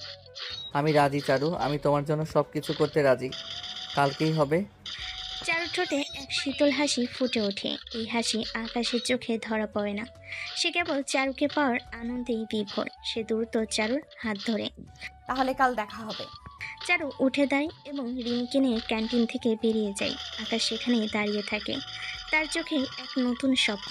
রায়হান অবাক হয়ে আকাশের দিকে তাকিয়ে থাকে। দোস্ত, তুই কি পাগল হয়ে গেলি? এভাবে কলেজ ক্যাম্পাসে বিয়ে করবি? তোর বাবা মানবে কেন? মানতে বাধ্য হবে। চারুকে আমি হাতছাড়া করতে পারি না। সেদিন রাতে আকাশের বাড়িতে আকাশ তার বাবা মাকে কলেজে বিয়ের প্রস্তাবের কথা বলেছে। তার বাবা মা অবাক হয়ে গেছেন, তারা এটা মানতে পারছে না। কি বলছিস এসব আকাশ? কলেজ ক্যাম্পাসে বিয়ে, তাও একটা অচেনা মেয়েকে? তোর কি মাথা খারাপ হয়ে গেছে? বাবা, এটা কি ধরনের কথা? এভাবে তো বিয়ে হয় না। আমরা কি সমাজে মুখ দেখাতে পারবো? আমি চারুকে ছাড়া বাঁচব না বাবা। ও যদি রাজি না হয় আমি নিজেকে শেষ করে দেব। এইরকম বাজে কথা বলবি না, এটা তোর পাগলামি ছাড়া আর কিছুই না। বাবা, তুই কেন এমন করছিস? আমরা তোর জন্য ভালো মেয়ে খুঁজবো। না, আমি শুধু চারুকে চাই। যদি ওকে কাল বিয়ে করতে না পারি তাহলে আর কোনোদিন আমি তোমার মুখ দেখতে আসবো না। আকাশের বাবা মা ছেলের এমন জেদ দেখে ভয় পেয়ে যান। তারা জানেন আকাশ একবার কোনো কিছু জেদ করলে তা না করে ছাড়ে না। ছেলের এমন অবস্থা দেখে তারা নিরুপায় হয়ে পড়েন। ঠিক আছে, তোর যা খুশি কর, কিন্তু এর ফলাফল তোকেই ভোগ করতে হবে। আমার ছেলের যদি কিছু হয়ে যায় বাবা, তুই খুশি থাকলেই আমরা খুশি। আকাশের মুখে বিজয়ের হাসি ফোটে। সে জানে তার কাজটা কঠিন ছিল, কিন্তু চারুকে পাওয়ার জন্য সে যে কোনো কিছু করতে রাজি। পরের দিন দুপুরবেলা কলেজে খোলা প্রাঙ্গণ, বিশাল এক ভিড়। ছাত্রছাত্রী, শিক্ষক, কলেজের কর্মচারী এবং কিছু কৌতূহল মানুষ জড়ো হয়েছে। মাঝখানে একটি ছোট স্টেজ বানানো হয়েছে, তার সামনে লাল গালিচা পাতা। সবাই উত্তেজিত হয়ে অপেক্ষা করছে। অধ্যক্ষ ও কিছু শিক্ষক মঞ্চে একপাশে দাঁড়িয়ে আছেন, তাদের মুখে স্পষ্ট বিরক্তি ও অস্বস্তি। আকাশের বাবা বিশাল বড়লোক আর প্রভাবশালী, তাই এসব নাটক তারা না মেনে পারছে না। আকাশ স্যুট পরে তৈরি হয়ে মঞ্চের একপাশে দাঁড়িয়ে আছে, তার মুখে চরম উত্তেজনা আর আনন্দ। পাশে রায়হান, তার মুখটা চিন্তিত। দোস্ত, তুই কি সত্যি সত্যি এটা করছিস? চারুকে দেখিস, ও আজ আমার হবে। ঠিক তখনই চারু প্রবেশ করে। তার পরনে একটি অনিন্দ সুন্দর সাদা রঙের শাড়ি, হালকা সাজ, কিন্তু তার আকর্ষণীয় ব্যক্তিত্বে সে যেন জ্বলজ্বল করছে।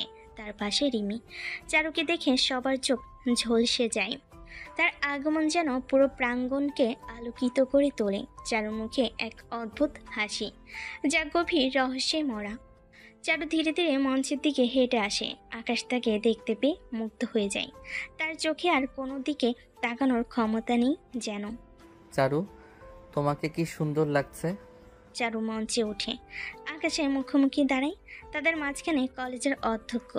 তোমরা যা করতে চাইছো তা কলেজ নীতির সম্পূর্ণ পরিপন্থী, কিন্তু যেহেতু তোমরা সিদ্ধান্ত নিয়েছ এবং তোমাদের পরিবারও রাজি হয়েছে। অধ্যক্ষ বাধ্য হয়ে বিয়ের প্রক্রিয়া শুরু করেন। একজন কাজী বিয়ে পড়েন।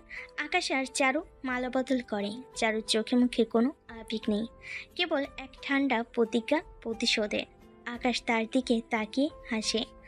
আকাশ চারুর দিকে তাকিয়ে ভালোবাসায় ভরা কণ্ঠে বলে, এখন তুমি আমার চারু, আমার স্ত্রী। চারু আকাশের দিকে তাকাই, তার ঠোঁটের কোণে সেই শীতল হাসি।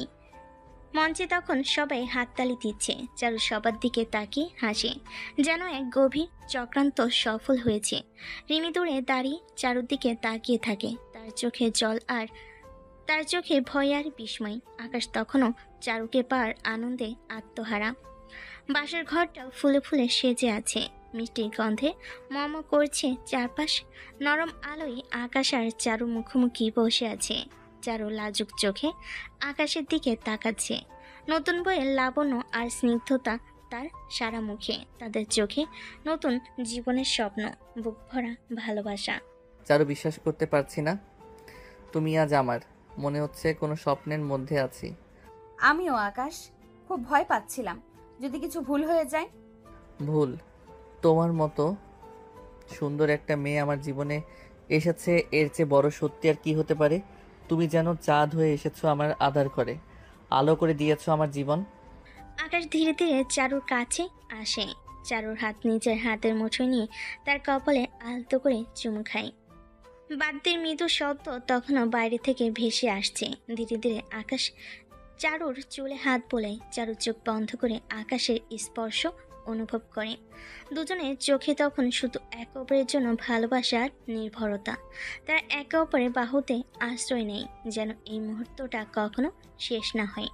রাতের গভীরতা বাড়ে আর ভালোবাসার উষ্ণতায় ভরে ওঠে তাদের ছোট্ট জগৎ। তাদের রোমাঞ্চ শুরু হয়, সাথে নতুন জীবনের এক মধুর সূচনা করে, যেখানে শুধু দুজনের নিঃশ্বাস আর হৃদস্পন্দনের শব্দ শোনা যায়। পরের দিন সকালে ঘরের জানালা দিয়ে ভোরের আবছা আলো আসছে। আকাশ ঘুম থেকে উঠে, তার মুখে গত রাতের সুখের রেশ। চারু তখনও ঘুমাচ্ছে। আকাশের মন ভালো লাগায় ভরে ওঠে। সে আলতো করে চারুর কপালে চুমু খায়, কিন্তু চারুর সঙ্গে সঙ্গে চোখ খুলে ফেলে, তাকে ধাক্কা মারে। আকাশ অবাক হয়ে গেছে। কি হলো, ঘুম ভাঙলো বুঝি? আজ সারাদিন আমরা একসাথে। চারু আকাশের দিকে না তাকিয়ে বিছানা থেকে নেমে দাঁড়ায়। তার মুখ দেখে মনে হচ্ছে যেন সে অন্য পুরুষ। এখন উঠেছি, আর সারা দিন একসাথে থাকার কিছুই নেই, আমার অনেক কাজ আছে। আকাশ অবাক হয়ে চারুর দিকে তাকিয়ে থাকে। এই চারু তার অচেনা, এমন ব্যবহার করছে কেন? আর তাকে তো কেউ কাজের কথাও বলেনি। করলে করবে, তার জন্য এমনভাবে আচরণ বা কেন করবে? আকাশে তো অবাক হয়ে যায় যে তাড়াতাড়ি উঠে চারুর সামনে আসে। কি বলছো তুমি? এমন করছো কেন? কাল রাতে তো। কাল রাতের কথা ভুলে যাও, ওসব নাটক ছিল। এখন যা দেখবে সেটাই আসল আমি। আর শোনো, আমাকে বিরক্ত করবে না। চারু দ্রুত পায়ে ঘর থেকে বেরিয়ে যায়। আকাশ হতভম্ব হয়ে দাঁড়িয়ে থাকে।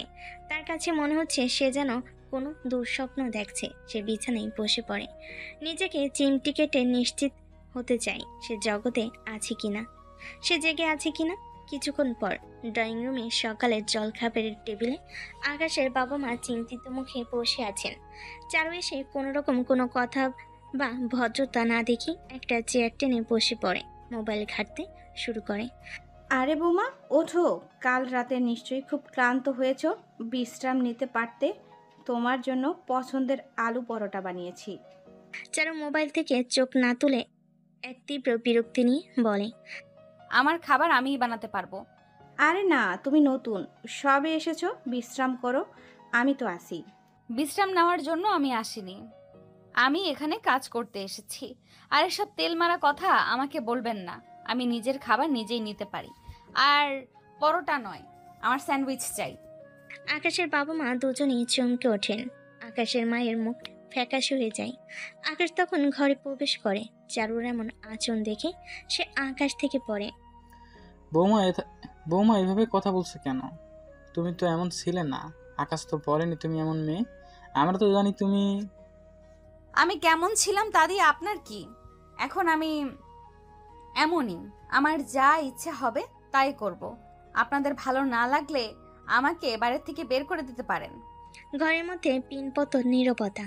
আকাশের বাবা মা বাকরুদ্ধ হয়ে যান। এমন অপমানজনক কথা তারা জীবনে শোনেনি। ঠিক তখনই পাশের ঘর থেকে একজন দূর সম্পর্কের মেহমান বেরিয়ে আসেন। আকাশের বিয়ে উপলক্ষে এসেছেন, রাতে এখানেই ছিলেন। তিনি চারুর কথা শুনে থমকে যান। কি হয়েছে? এসব কি শুনছি? কিছু না, আপনি নিশ্চয়ই ওনাদের আত্মীয়। আসুন আসুন, আপনিও নাটক দেখুন, যত সব যান এখান থেকে।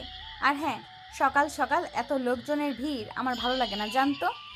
আকাশের মাথা লজ্জায় নিচু হয়ে যায়। সে চারুর কাছে আসে, তার হাত ধরে ফিস ফিস করে বলে, চারু এসব কি বলছো তুমি? সবার সামনে আমাকে এভাবে অপমান করছো কেন? কি হয়েছে তোমার? নতুন বউ হয়ে এমন করে কেউ? চারু আকাশের হাত ঝাটকা মেরে সরিয়ে দিয়ে কঠোর স্বরে বলে, ভালো লাগছে না তাই করছি। বেশি কথা বললে তালাক দিয়ে দেব। আর তুমি যদি ভাবো আমি তোমাকে ভালোবাসি তবে ভুল করছো। আমি তোমাকে কখনো ভালোবাসিনি। এই বিয়েটা একটা চুক্তি ছাড়া কিছু নয়। আকাশের চোখ বড় বড় হয়ে যায়, তার পায়ের তলা থেকে যেন মাটি সরে যায়। সে ভয় পায়, তার সারা শরীর কেঁপে ওঠে। সে জানে সে পারবে না চারুকে হারাতে। সে চারুকে এতটাই ভালোবাসে যে এই অপমানের পরও সে চুপ হয়ে যায়। তার মুখে কোনো কথা নেই, শুধু একরাশ হতাশার ভয়। সে বুঝতে পারে তার ভালোবাসায় এখন তার সবচেয়ে বড় দুর্বলতা। চারু বিজয়ীর মতো সবার দিকে তাকে মুচকি হাসে, আর আকাশ পাথরের মতো দাঁড়িয়ে থাকে। মেহমান দ্রুত চলে যান, আর আকাশের বাবা মা একে অপরের মুখের দিকে তাকিয়ে থাকেন যেন তাদের দুনিয়া ভেঙে পড়েছে। পরে কয়েকদিন ধরে চারুর এই আচরণ আরও খারাপ হতে থাকে। সে বাড়ির কোনো কাজ করে না, ঘরের বউ হয়েও বাইরের লোকের মতো আচরণ করে। আকাশের মা যখন রান্নাঘরে কোনো কাজ করে, চারু সেখানে এসে ফ্রিজ খুলে ঠান্ডা জল খায় আর উচ্চস্বরে গান বাজাতে থাকে। বৌমা সকাল সকাল গান না বাজলে হয় না, বাবার শরীরটা ভালো নেই। আমার যা ভালো লাগে তাই করব। আপনার অসুবিধা হলে কানে তুলে বুঝে নিন। এই বাড়ির এখন আমিও একজন মালিক। আকাশের মা চোখের জল ফেলে চুপ করে থাকেন। আকাশ চারুকে নিয়ে বাইরে যায়। চারু শুধু নিজের পছন্দের সই দামি জিনিস কেনে, আকাশের পছন্দকে কোনো গুরুত্ব দেয় না। এমনকি আকাশ যখন তার বাবা মায়ের জন্য কিছু কিনতে চায় তখন সে খারাপ ব্যবহার করে। চারু, মা বাবার জন্য কিছু দেখবে, তারা তো তোমাকে এত ভালোবাসে। তাদের জন্য কেনাকাটার দায়িত্ব আমার নয়, আমি আমার জন্য এসেছি। আর এত ভালোবাসার অভিনয় করতে হবে না। তোমার মন চাইলে তুমি কিনো। আকাশ চুপ হয়ে যায়। একদিন আকাশের দূর সম্পর্কের কিছু আত্মীয় বাড়িতে আসে। চারু তাদের সাথে এমনভাবে কথা বলে যেন তারা বাড়ির ভিক্ষুক। এমন অপমান হয়তো তারা কোনোদিন হয়নি। বৌমা, কি খবর? কেমন আছো? ভালো আছি, কিন্তু আপনারা এখানে কেন? আপনাদের আসার কথা তো না এখানে। যখন তখন চলে আসলেই হয় কেবল মানুষের বাসায়। প্রাইভেসি নেই আমাদের নাকি? কি বলছো বৌমা? আমরা তো আত্মীয়, এভাবে কথা বলছো কেন? আত্মীয় মানে কি? সারাদিন বাড়িতে এসে বসে থাকা? আমার ব্যক্তিগত জীবন আছে, আমাদের বাসায় যখন তখন আসবেন বিয়ের উসিলা ধরে, এইসব চলবে না। আত্মীয়রা আর কথা বাড়ে না। চলে যাচ্ছি, আর জীবনেও আসবো না। আকাশের মা আগেই বলতে পারতো। আমরা আমরা আসাই তোমার সমস্যা হয়। এনে অপমান করলে কেন? আত্মীয়রা চলে যায়। এসব কি করলে বৌমা? তুমি কিন্তু বাড়াবাড়ি করছো। আমার বাড়ি এসে কেউ কখনো অপমান হয়নি, এবার কিন্তু বেশি বেশি হচ্ছে। তো কি করবেন? বের করবেন? করে দেন। আকাশের মা জানেন তিনি এমন কিছু করতে পারবেন না, কারণ আকাশ হতেই দেবে না। কিন্তু চারুর এসব অভদ্রতামি তিনি যেন আর মানতে পারছে না। চুপচাপ রুম থেকে চলে যান। এক রাতে আকাশ ঘুমাচ্ছিল। চারু উঠে বেলকনিতে যায় এবং ফোনে ফিসফিস করে কথা বলতে শুরু করে। আকাশ ঘুম ভেঙে পাশ ফিরে দেখে চারু নেই। সে উঠে বেলকনির দিকে যায় এবং চারুর কথা শুনতে পায়। হ্যাঁ বাবা, সব ঠিকঠাক চলছে। এরা এখনো আমাকে চিনে উঠতে পারেনি। হ্যাঁ, আকাশ তো আমাকে নিয়ে পাগল। আমি যা বলি তাই শোনে। ওদের সম্পত্তি হাতিয়ে নেওয়ার জন্য এটা আমাকে করতেই হবে। শুধু কয়েকটা দিন অপেক্ষা করো, তারপর দেখবে এদের সব শেষ হয়ে যাবে। আমি ওদের সব কিছু কেড়ে নেব। আকাশের পায়ের তলা থেকে মাটি সরে যায়। তার কান গরম হয়ে ওঠে। চারুর মুখ থেকে এমন কথা শুনে সে পাথরের মতো দাঁড়িয়ে থাকে। এই সেই চারু যাকে সে নিজের জীবনে সব দিয়ে ভালোবেসেছে। তার ভালোবাসার আড়ালে লুকিয়েছিল এক গভীর ষড়যন্ত্র। তার চোখে জল চলে আসে। সে চুপ করে তার ঘরে ফিরে আসে, যেন সে কিছুই শোনেনি। কিন্তু তার মনের মধ্যে ঘূর্ণিঝড় বইতে থাকে। সে বুঝতে পারে তার ভালোবাসাটা ছিল এক ভয়ঙ্কর মিথ্যা। এই সম্পর্ক শুধু তার নয়, তার পুরো পরিবারের জন্য এক বিশাল বিপদ ডেকে আনছে। আকাশ বিছানায় এসে শুয়ে পড়ে, কিন্তু তার চোখে ঘুম নেই। চারুর প্রতিটি নিষ্ঠুর কথা, প্রতিটি অপমান, আর এখন এই ভয়ঙ্কর ষড়যন্ত্রের কথা তার কানে বাজছে। সে বুঝতে পারে চারুর এই আচরণ আসলে মেজাজ খারাপ নয়, এর পেছনে এক গভীর ষড়যন্ত্র। তার বুকটা ভেঙে যায়। চারুকে সে হারাতে পারবে না, এই ভাবনাটা এখন আর নেই। মুহূর্তেই তার সব এলোমেলো হয়ে যায়। এখন তার মনে শুধু একটাই প্রশ্ন, সে কি পারবে তার পরিবারকে এই বিপদ থেকে বাঁচাতে, নাকি সে ভালোবাসার ফাঁদে পড়ে সব হারাবে। কিন্তু পরের দিন থেকে সব জানার পরও আকাশ চারুর সাথে স্বাভাবিক চলার খুব চেষ্টা করে, চারুকে মানানোর চেষ্টা করে। চারু আগের থেকে আরও বেশি খারাপ আচরণ করে। আকাশের বাবা অসুস্থ, তিনি বিছানার শয্যাশায়ী। চারু বেশ কিছুদিন ধরে আকাশের বাবাকে নানানভাবে নিজের হাতের মুঠোয় আনার চেষ্টা করছে। একদিন চারু আকাশের বাবার কাছে আসে সম্পত্তি নিজের নামে করার জন্য, কারণ চারু জানে আকাশের বাবা এখনও তাকে বিশ্বাস করে। তিনি মনে করেন তার ছেলে খারাপ, তার বৌমা রাগ করে। বাবা, শরীর কেমন আছে? একটু বসতে পারতেন যদি। আমি কিছু কথা বলতে এসেছিলাম। হ্যাঁ মা, বলো। বাবা দেখুন, আপনার শরীরটা ভালো যাচ্ছে না, আর মাও তো এসব হিসাব নিকাশ বোঝেন না। আমি ভাবছিলাম আপনাদের সব আত্মীয়ের কাগজপত্রগুলো গুছিয়ে রাখি। ভবিষ্যতে তো আকাশের নামেই সব হবে। এখন যদি কিছু আইনগত সমস্যা থাকে তাহলে পরে ঝামেলা হবে। মানে কিসের সমস্যা? আমরা তো সব গুছিয়েই রেখেছি। আমি শুধু নিশ্চিত হতে চাইছি বাবা। ধরুন যদি ভবিষ্যতে কোনো উইল বা দানপত্র করতে হয়, সেই ক্ষেত্রে ঝামেলা এড়ানোর জন্য কাগজপত্রগুলো একজন বিশ্বস্ত লোকের হাতে থাকা ভালো। আপনার আইনজীবী আঙ্কেলের সঙ্গেও কথা বলেছি। উনি বলেছেন সব কাগজপত্র একবার নতুন করে তৈরি করা উচিত, যাতে কোনো ভুল না থাকে। আত্মীয়রাও তো ওত পেতে থাকে, সবই তো জানেন। আপনি যদি অনুমতি দেন, আমি আর আকাশ মিলে সব কাগজপত্র ব্যাংকের লকারে রাখবো। এটা নিরাপদ হবে। আকাশের বাবা চারুর কথায় আশ্বস্ত হন, কারণ তিনি মনে প্রাণে চারুকে বিশ্বাস করেন। তিনি জানেন চারু যা করবে সবার ভালোর জন্যই করবে, তার মনে কোনো সন্দেহ আসে না। চারু দ্রুত সব ব্যবস্থা করে। আইনজীবী ডেকে আনা হয়, যিনি চারুরই পরিচিত। আকাশকে দিয়ে কিছু কাগজে সই করানো হয়। চারু বোঝায় যে এটা নিরাপত্তার জন্য করা হচ্ছে। আকাশ যেন কিছু বলতে পারে না, কারণ সে চারুকে হারাতে পারবে না। কয়েকদিনের মধ্যেই কৌশলে চারু অধিকাংশ সম্পত্তি নিজের নামে করে নেয়। সম্পত্তি দখলের পর চারুর আচরণে আরও পরিবর্তন আসে। সে আরও বেশি উগ্র, বেপরোয়া হয়ে ওঠে। একদিন রাতে খাবার টেবিলে চারু ইচ্ছাকৃতভাবে আকাশে মায়ের বানানো খাবারে খুঁত ধরতে শুরু করে। চারু খাবারের প্লেট ঠেলে সরিয়ে দিয়ে রেগে বলে ওঠে, উফ, কি বিচ্ছিরি রান্না! রোজ রোজ পচা খাবার খেতে আর ভালো লাগে না। মা, আপনি কি রান্না করা ভুলেই গেছেন নাকি? বৌমা, কি বলছো? আমি তো তোমার পছন্দের মাছের ঝোল করেছি। পছন্দ? আপনার রুচি কবে থেকে আমার পছন্দের সাথে মিললো? এসব পচা জিনিস আমি খেতে পারবো না। চারু, এইটা কি ধরনের ব্যবহার? মা কত কষ্ট করে রান্না করেছে, তুমি কেন এমন করছো? কয়েক মাস ধরে তোমার এই ব্যবহারে সবাই অতিষ্ঠ হয়ে গেছে। হয়তো কেউ কিছু বলে না, কিন্তু আমি আর সহ্য করতে পারছি না। এমন করছি কেন করছি জানতে চাও? এমন আমিও সহ্য করতে পারিনি একদিন, এখনো না। মানে পারছি না। মনে আছে নদীর কথা? আকাশ চমকে যায়, তার হাতে ধরা পানি গ্লাস পেয়ে পড়ে যায়। নদীকে তুমি কার সাথে কথা বলছো? ও, নদীকে এখন চেনো না? কি চমৎকার স্মৃতিশক্তি তোমার!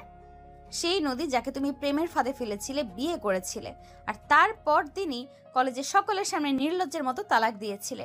আমার বোন বোকা ছিল, তাই সে এই অপমান সইতে না পেরে আত্মহত্যা করেছে। আকাশের সারা শরীর হিম হয়ে যায়, তার কানে তালাকের শব্দটা বজ্রপাতের মতো বাজে। সে জানতো না নদী মারা গেছে। এই সত্যটা তার বুকটা এফর ওফর করে দেয়। চোখের সামনে যেন নদীর ফ্যাকাশে মুখটা ভেসে ওঠে। সে তখন হয়তো রাগে ওসব করেছিল, কিন্তু সত্যি চায়নি নদী এর জন্যই মারা যাক। নদী? হ্যাঁ, আমি সেই নদীর বোন। আমি তোমাকে শুধু সেই প্রতিশোধ নেওয়ার জন্যই বিয়ে করেছি আকাশ। তুমি যা করেছো তার জন্য তোমাকে তিলে তিলে মরতে হবে। আমি তোমার সবকিছু কেড়ে নেব, ঠিক যেমন তুমি আমার বোনের জীবন কেড়ে নিয়েছো। আকাশ চেয়ার থেকে প্রায় পড়ে যায়, তার মুখ ফ্যাকাশে হয়ে গেছে। সে হাঁটু গেড়ে চারুর সামনে বসে পড়ে, তার চোখ থেকে অজান্তে জল গড়িয়ে পড়ে।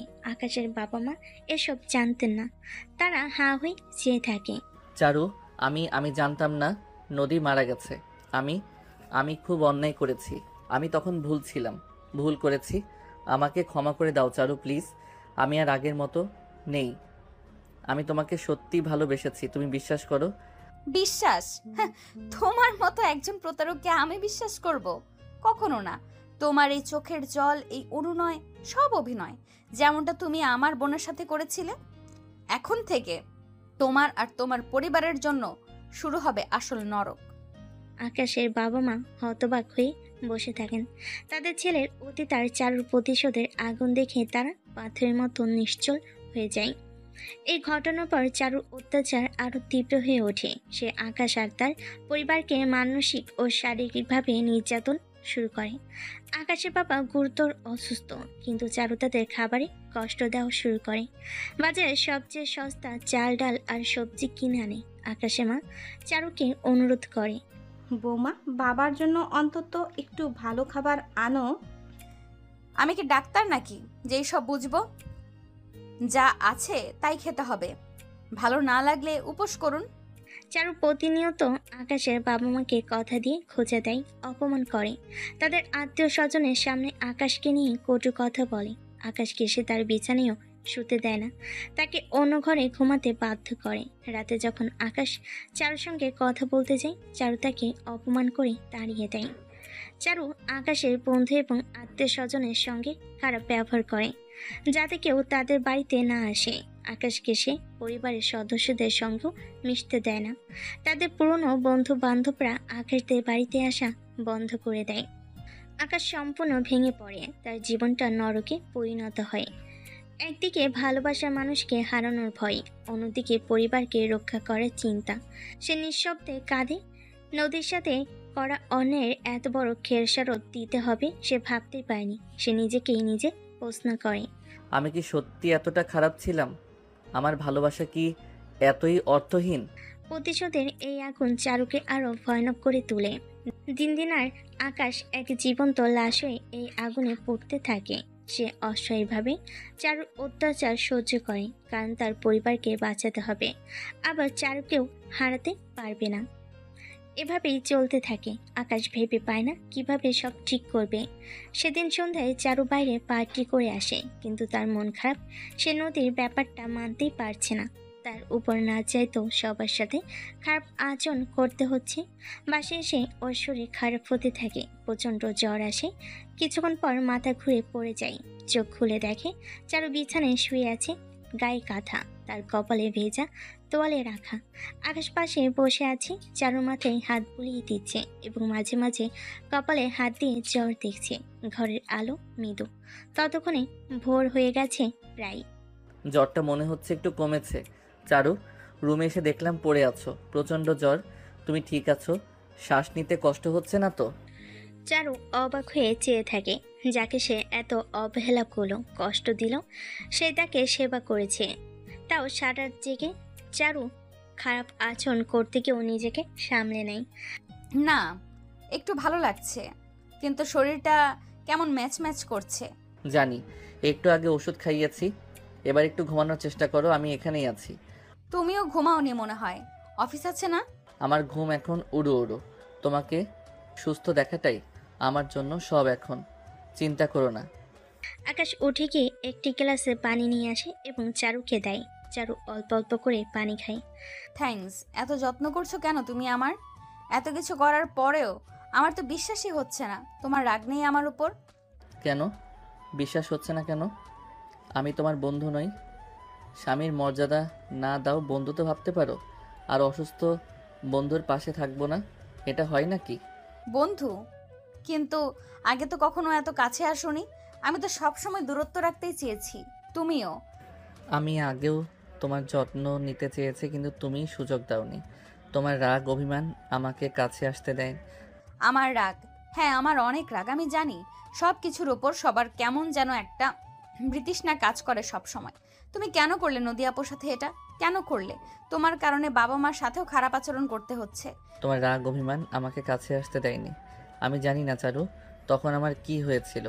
আমি জাস্ট জ্বরের প্রতিশোধ নিতে এটা করেছি। হয়তো সেটা করতে গিয়ে অনেক জুলুম করেছি, কিন্তু বিশ্বাস কর আমি চাইনি নদী তার জন্য আত্মহত্যা করুক। চারু প্রসঙ্গটা পাল্টে আকাশের দিকে তাকাই, তার চোখে ক্লান্তি ছাপ। তুমি সারা রাত আমার পাশে বসেছিলে, কপালে জলপট্টি দিয়েছো, ওষুধ খাইয়েছো, তার জন্য ধন্যবাদ। শুধু ধন্যবাদ? এর থেকে বেশি কিছু পেতে পারি না? চারু চোখ ফিরিয়ে নেয়। আকাশ তার হাতটা আলতো করে ধরে রাখে। চারু কেমন যেন অনুভব করে আকাশের প্রতি টান, কিন্তু সে চায় না এসব কিছু হোক। আকাশ, তোমার এত ধৈর্য, এত ভালোবাসা, কেন করছো এসব? নাকি নদিয়াপুর মতো আমাকেও? আমি শুধু চাই তুমি ভালো থেকো চারু, শুধু শরীরের দিক দিয়ে নয়, মনের দিক দিয়েও। তোমার মনটা সুস্থ হলে সব রাগ এমনিতেই চলে যাবে। হয়তো যাবে। আগে ভাবতাম কেউ আমাকে ভালোবাসে না, কেউ আমার ভালো চায় না, কিন্তু তুমি সব কিছুই বদলে দিচ্ছ। আমি শুধু চাই তুমি নিজেকে ভালোবাসো আর আমাকেও একটা সুযোগ দাও তোমার পাশে থাকার, সব রাগ অভিমান দূর থেকে একটা নতুন শুরু করার। চারু কিছুক্ষণ চুপ করে থাকে, তারপর আকাশের দিকে তাকিয়ে একটা মৃদু হাসি দেয়। আকাশের মনটা খুশিতে ভরে যায়, কারণ এই প্রথম চারু হেসেছে, মন থেকে হেসেছে। আমি জানি না, কিছু জানি না, ভালো লাগে না, এসব বাদ দাও। ঠিক আছে ইটস ওকে, বাদ দিলাম। এবার একটু ঘুমানোর চেষ্টা করো, আমি আছি। আকাশ চারুর গায়ে কাঁথাটা ঠিক করে দেয়। চারু চোখ বন্ধ করে। আকাশের মুখে একটা তৃপ্তির হাসি। তার মনে হচ্ছে চারু হয়তো স্বাভাবিক হয়ে আসবে, সব ভুলে তাকে আপন করে নেবে। সে তো সেই চেষ্টাই করছে। এদিকে চারুর অসুস্থতা আরও বেড়ে যায়। তাকে হাসপাতালে নেওয়া হয়। চারু হাসপাতালে বিছানায় শুয়ে আছে, তার মুখে দুর্বলতা স্পষ্ট। আকাশ তার পাশে উদ্বিগ্ন মুখে বসে আছে। কিছুক্ষণ পর আকাশের বাবা মা কেবিনে প্রবেশ করেন। আকাশের মা চারুর দিকে স্নেহের দৃষ্টিতে তাকান। চারুর কপালে হাত রেখে বলেন, এখন কেমন লাগছে মা? খুব কষ্ট হচ্ছে? আমি ভালো আছি একটু। আপনারা কেন এসেছেন? বাবাকে তো অসুস্থ দেখাচ্ছে। আরে না মা, আমি ঠিক আছি, তেমন কিছু না। তোর খবর শুনে কি আর না এসে পারা যায়? জানো চারু, তোমার বাবা নিজের অসুস্থ শরীর নিয়েও তোমাকে রক্ত দিতে গেলেন। ডাক্তার যখন বললেন তোমার এ নেগেটিভ রক্ত লাগবে আর পাওয়া যাচ্ছে না, তোমার বাবা আর এক মুহূর্ত দেরি করেনি। আকাশের মার কথা শুনে চারুর চোখ জলে ভরে আসে। সে আকাশের বাবার দিকে তাকায়, তার চোখে অনুতাপ আর কৃতজ্ঞতা। বাবা, আপনি নিজে অসুস্থ হয়েও আমার জন্য কেন করলেন এমন? আমি তো আপনাদের সাথে কত খারাপ ব্যবহার করেছি, কত কটু কথা বলেছি। আরে বোকা মেয়ে, ওসব কথা মনে রাখতে নেই। তুমি এখন আমাদের পরিবারেরই একজন। বিপদে কে কার পাশে দাঁড়াবে যদি আপনজন না দাঁড়ায়? অসুস্থতা তো সবারই আসে, আজ আমার হয়েছে কাল অন্য কারোর হবে, তাই বলে কি মানুষের পাশে দাঁড়াবো না? ঠিকই তো বলেছে তোমার বাবা, আমরা তো তোমাকে নিজের মেয়ের মতোই দেখি। তুমি যখন অসুস্থ হয়ে পড়লে আমাদের কি কিছু ভালো লাগে? কিন্তু আমি আমি বরাবরই আপনাদের ভুল বুঝেছি। ভেবেছি আপনারাও আকাশের মতো নিষ্ঠুর। আকাশের সাথেও কত ঝগড়া করেছি আপনাদের নিয়ে। আমার রাগ, আমার অভিমান আমাকে অন্ধ করে রেখেছিল। আমি সত্যিই খুব দুঃখিত। আমাকে আপনারা ক্ষমা করে দিন। চারু, এসব কি বলছো? আমরা তো জানি তুমি আসলে কেমন। তোমার অভিমানগুলো তোমার মনের কষ্ট থেকে এসেছে। সব কিছুর জন্য তো আমি নিজেই দায়ী। তুমি কখনোই খারাপ ছিলে না, সব আমার দোষ। আরে পাগলি মেয়ে, ক্ষমা চাইতে হয় না। আমরা তো জানি তোর মনটা খুব ভালো। হয়তো পরিবেশ পরিস্থিতির কারণে তোর মধ্যে একটা জেদ তৈরি হয়েছিল, কিন্তু আজ সব ভুল ভেঙে গেছে, তাই না? হ্যাঁ বাবা, সব ভুল ভেঙে গেছে। আমি বুঝলাম আমি কত বড় ভুল করেছি। এতদিন যাদেরকে দূরের ভেবেছি তারাই আমার সব থেকে কাছের ছিল। আমার বোনের সাথে ঠিক হয়নি জানি, তবে আকাশও আগের মতো নেই। আমি আর কখনো এরকম করব না। আমি চাই আপনারা সবাই আমাকে আগের মতো ভালোবাসুন, বিশ্বাস করুন। আরে বাবা, আমরা তো তোমাকে সব সময় ভালোবাসি। তোমার ভুল তুমি বুঝতে পেরেছো, এটাই সব থেকে বড় কথা। এখন শুধু সুস্থ হওয়ার দিকে মন দাও। দেখলে, বাবা মা কখনো ভুল করে না। এখন থেকে শুধু সামনের দিকে তাকাবে, পেছনের সব ভুলে সুস্থ হয়ে ওঠো। তারপর সবাই মিলে একসঙ্গে নতুন করে শুরু করব। হ্যাঁ, আমি সুস্থ হয়ে উঠব। আপনাদের ভালোবাসায় আমি সব পারবো। ধন্যবাদ বাবা মা, আপনারা আমার চোখ খুলে দিয়েছেন। আকাশের বাবা মা চারুর পাশে কিছুক্ষণ বসেন, গল্প করেন। পরের দিন চারুকে বাসায় আনা হয়।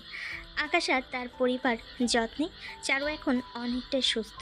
আকাশ আর চারু সোফায় মুখোমুখি বসে আছে। তাদের হাতে কফি মগ, ঘর জুড়ে হালকা সুরে গান বাজছে, কিন্তু দুজনেই নীরব। চারু মাঝে মধ্যে আকাশের দিকে তাকাচ্ছে, আবার চোখ ফিরিয়ে নিচ্ছে। কি ভাবছো? কি ভাবছি সেটাই তো বুঝতে পারছি না আকাশ। সব কেমন যেন নতুন লাগছে। নতুন? কিসের কথা বলছো? এই যে আমরা এইভাবে বসে আছি এত কাছাকাছি। আগে তো সব সময় একটা অদৃশ্য দেওয়াল ছিল আমাদের মাঝে, এখন মনে হয় সেই দেওয়ালটা নেই। হয়তো সেটাই স্বাভাবিক। দেয়াল তো সবসময় থাকে না, কিছু দেয়াল ভাঙতে হয়, কিছু দেয়াল নিজেই ভেঙে যায়। আমার কেমন যেন একটা অস্বস্তি হচ্ছে, ভালো লাগছে না, আর ভয়ও লাগছে। ভয় কিসের? আমি তো তোমার পাশেই আছি, তোমার যত্নে, তোমার সুরক্ষায়। তোমার যত্ন, তোমার ভালোবাসা আমার সব রাগ অভিমান যেন ধুয়ে মুছে দিয়েছে। এখন মনে হয় তুমি ছাড়া আমার কেউ নেই। আমারও তো তাই মনে হয় চারু। তুমি যখন অসুস্থ ছিলে আমার যেন বুক ফেটে যাচ্ছিল, মনে হচ্ছিল আমি যেন তোমাকে হারাতে বসেছি। আকাশ আলতো করে চারুর হাত টেনে নিজের কাছে নেয় এবং হাতের তালুতে চুমু খায়। চারু একটু কেঁপে ওঠে, কিন্তু হাত সরিয়ে নেয় না। হ্যাঁ চারু, বলো। আমি আসলে ঠিক বুঝতে পারছি না আমাদের সম্পর্কটা কোন দিকে যাচ্ছে। কোন দিকে যাচ্ছে সেটা দিয়ে কি হবে? এটা কি কোনো পরীক্ষার খাতা যে নির্দিষ্ট দিকে যেতে হবে? সম্পর্ক তো নদীর মতো, সে তার নিজের পথ খুঁজে নেয়। কিন্তু এই যে তুমি আমার হাত ধরেছো, আমার কাছে আসছো, আমার কেমন জানি একটা অনুভূতি হচ্ছে, খুব ভালো লাগা, কিন্তু তার সাথে একটা দ্বিধা। দ্বিধা কিসের? যদি তোমার মনে হয় যে আমি বেশি এগিয়ে যাচ্ছি তাহলে বলো, আমি থেমে যাব। আমি শুধু তোমার চোখে ভালো লাগা দেখতে চাই, কোনো জোর বা অস্বস্তি নয়। না, জোর নয়। আসলে আমি কখনো এমনভাবে কারোর ভালোবাসার কাছাকাছি আসিনি। আমার ভয় হয় যদি এই ভালো লাগাটা হারিয়ে যায়, যদি আমি আবার একা হয়ে যাই, তুমি আবারও আপুর মতো আমাকেও। হারানোর জন্য তো ভালোবাসার জন্ম হয় না চারু, ভালোবাসা তো পাওয়ার জন্য। আর আমি তোমাকে কথা দিলাম আমি তোমাকে হারাতে দিব না। নদীর মতো কিছু হবে না, আমি তোমার পাশেই থাকতে চাই সব সময়, তোমার রাগ, তোমার অভিমান সব কিছু নিয়ে। আকাশ ধীরে ধীরে চারুর আরো কাছে আসে। চারু চোখ বুজে নেয়। আকাশ চারুর কপালে আলতো করে চুমু খায়, তারপর তার গালে। চারু তখনও কিছুটা জড়সড়, নিজেকে সহজ করতে পারে না কিছুতেই। তার মনে হয় সে যেন নিজের মৃত্যুপণের বরের সাথে এসব করছে। চারু ধাক্কা দিয়ে সরিয়ে দেয়। চারু, আমাকে কি তুমি ভালোবাসো? চারু চোখ খুলে চোখে জল। আমি আমি জানি না কিন্তু তোমার কাছে এলে আমার সব কষ্ট কমে যায়। তোমার স্পর্শে আমার কেমন যেন একটা শান্তি লাগে, কেমন যেন হয়ে যায়। এটাই কি ভালোবাসা? হ্যাঁ চারু, এটাই ভালোবাসা। চারু নিজের অজান্তেই আকাশের বুকে মাথা রাখে। কিছুক্ষণ পর সে একটু নড়ে চড়ে বসে। আকাশ, তুমি তুমি কি কিছু বলবে? কি বলবো? আমার কেমন যেন একটা অস্থিরতা হচ্ছে। আমি আসলে ঠিক জানি না কি করব। এর আগে আমি জানি চারু, কারণ নদীর বিষয়টা ভুলতে তোমার সময় লাগবে। আমি তোমাকে কোনো জোর করব না। আমি চাই তোমার সব কিছু আমার সাথে মন থেকে হোক। যখন তুমি প্রস্তুত হবে তখন সব হবে। শুধু এটুকু জেনে রাখো, আমি তোমার জন্য অপেক্ষা করব, আর আমি তোমার সাথেই আছি সব সময়। আকাশ আলতো করে চারুর পিঠে হাত বুলিয়ে দেয়। চারু তার হাত ধরে। রাতের বেলা ঘরের সব আলো নিভে গেছে। জানালার হালকা পর্দা ভেদ করে চাঁদের একখালি নরম আলো এসে পড়ছে ঘরের এক কোণে। বিছানার একপাশে রাখা ছোট্ট টেবিল ল্যাম্পের মিলান আলোতে ঘরের আবছা রেখা দেখা যাচ্ছে। আকাশ আর চারু মুখোমুখি দাঁড়িয়ে আছে। চারুর চোখে এখন আর সেই পুরনো ভয় নেই, বরং গভীর ভালোবাসা দেখা যাচ্ছে। আকাশের চোখেও একই রকম গভীরতা, কোমলতা। তাদের নিঃশ্বাস একই মিশে যাচ্ছে রাতের নিস্তব্ধতায়। তবে কি সত্যি প্রস্তুত চারু? আমি চাই না এতটুকু অস্বস্তি হোক তোমার। চারু আকাশের হাতের উপর নিজের হাত রেখে তার উষ্ণতা অনুভব করে। আর কোনো অস্বস্তি নেই আকাশ। তুমি যখন আমার পাশে আছো, আমার আর কিসের ভয়? আমি প্রস্তুত তোমার জন্য, শুধু তোমার জন্য। আমি বুঝতে পারছি আমি তোমাকে ভালোবেসে ফেলেছি, আর দূরে থাকা সম্ভব না তোমার থেকে। সত্যি বলছো? সত্যি? আমার ভালোবাসা কি তুমি অনুভব করতে পারছো প্রতিটা মুহূর্তে? প্রতিটা শিরায়, প্রতিটা নিঃশ্বাসে তোমার ভালোবাসা যেন আমার অস্তিত্বে মিশে গেছে। তোমার স্পর্শে মনে হয় যেন আমি নতুন করে বাঁচতে শিখছি। আকাশ, আমি সব ভুলে যেতে চাই, সব নতুন করে তোমায় নিয়ে বাঁচতে চাই। আকাশ ধীরে ধীরে চারুর আরও কাছে আসে। তাদের শরীর একে অপরের সাথে মিশে যায়। চারু চোখ বুজে নেয়, তার বুক কাঁপছে। আকাশ তার নরম কপালে আলতো করে চুমু খায়, তারপর তার বন্ধ চোখের পাতায়, এরপর তার নাকের ডগায় চারুর শ্বাস প্রশ্বাস দ্রুত হতে থাকে। বুকের স্পন্দন যেন আরও তীব্র হয়। আকাশ তার কানের কাছে মুখ কেনে ফিস ফিস করে। আমি শুধু তোমারই হতে চাই চারু, জীবনের শেষ দিন পর্যন্ত। চারু আকাশকে আরও নিবিড়ভাবে ধরে। আমারও তাই। আমি শুধু তোমারই হতে চাই আকাশ, তুমি আমার সব। আকাশের ঠোঁট ধীরে ধীরে চারুর ঠোঁট ছুঁয়ে যায়। চারু কাছে এটাই প্রথম কোনো ছেলে স্পর্শ ছিল। মনে হলো বাতাসও যেন থমকে গেছে। তারপর দুজনে একে অপরকে চুমু দিতে থাকে, যেন দুই আত্মা একে অপরের সাথে মিশে যাচ্ছে। চারু সেই গভীরতায় সাড়া দেয়। সে আকাশের চুল টেনে ধরে নিজের কাছে আনে। তোমার প্রতিটা স্পর্শ আমার তরে সব পাগল করে দিচ্ছে। আমি কখনো ভাবিনি এমন অনুভূতি হতে পারে। আমারও তাই মনে হচ্ছে। এটাই আমার সবচেয়ে সুরক্ষিত আশ্রয়। আকাশ আলতো করে চারুর কোমর নিজের দিকে টানে। চারু তার হাত আকাশের গলে রাখে।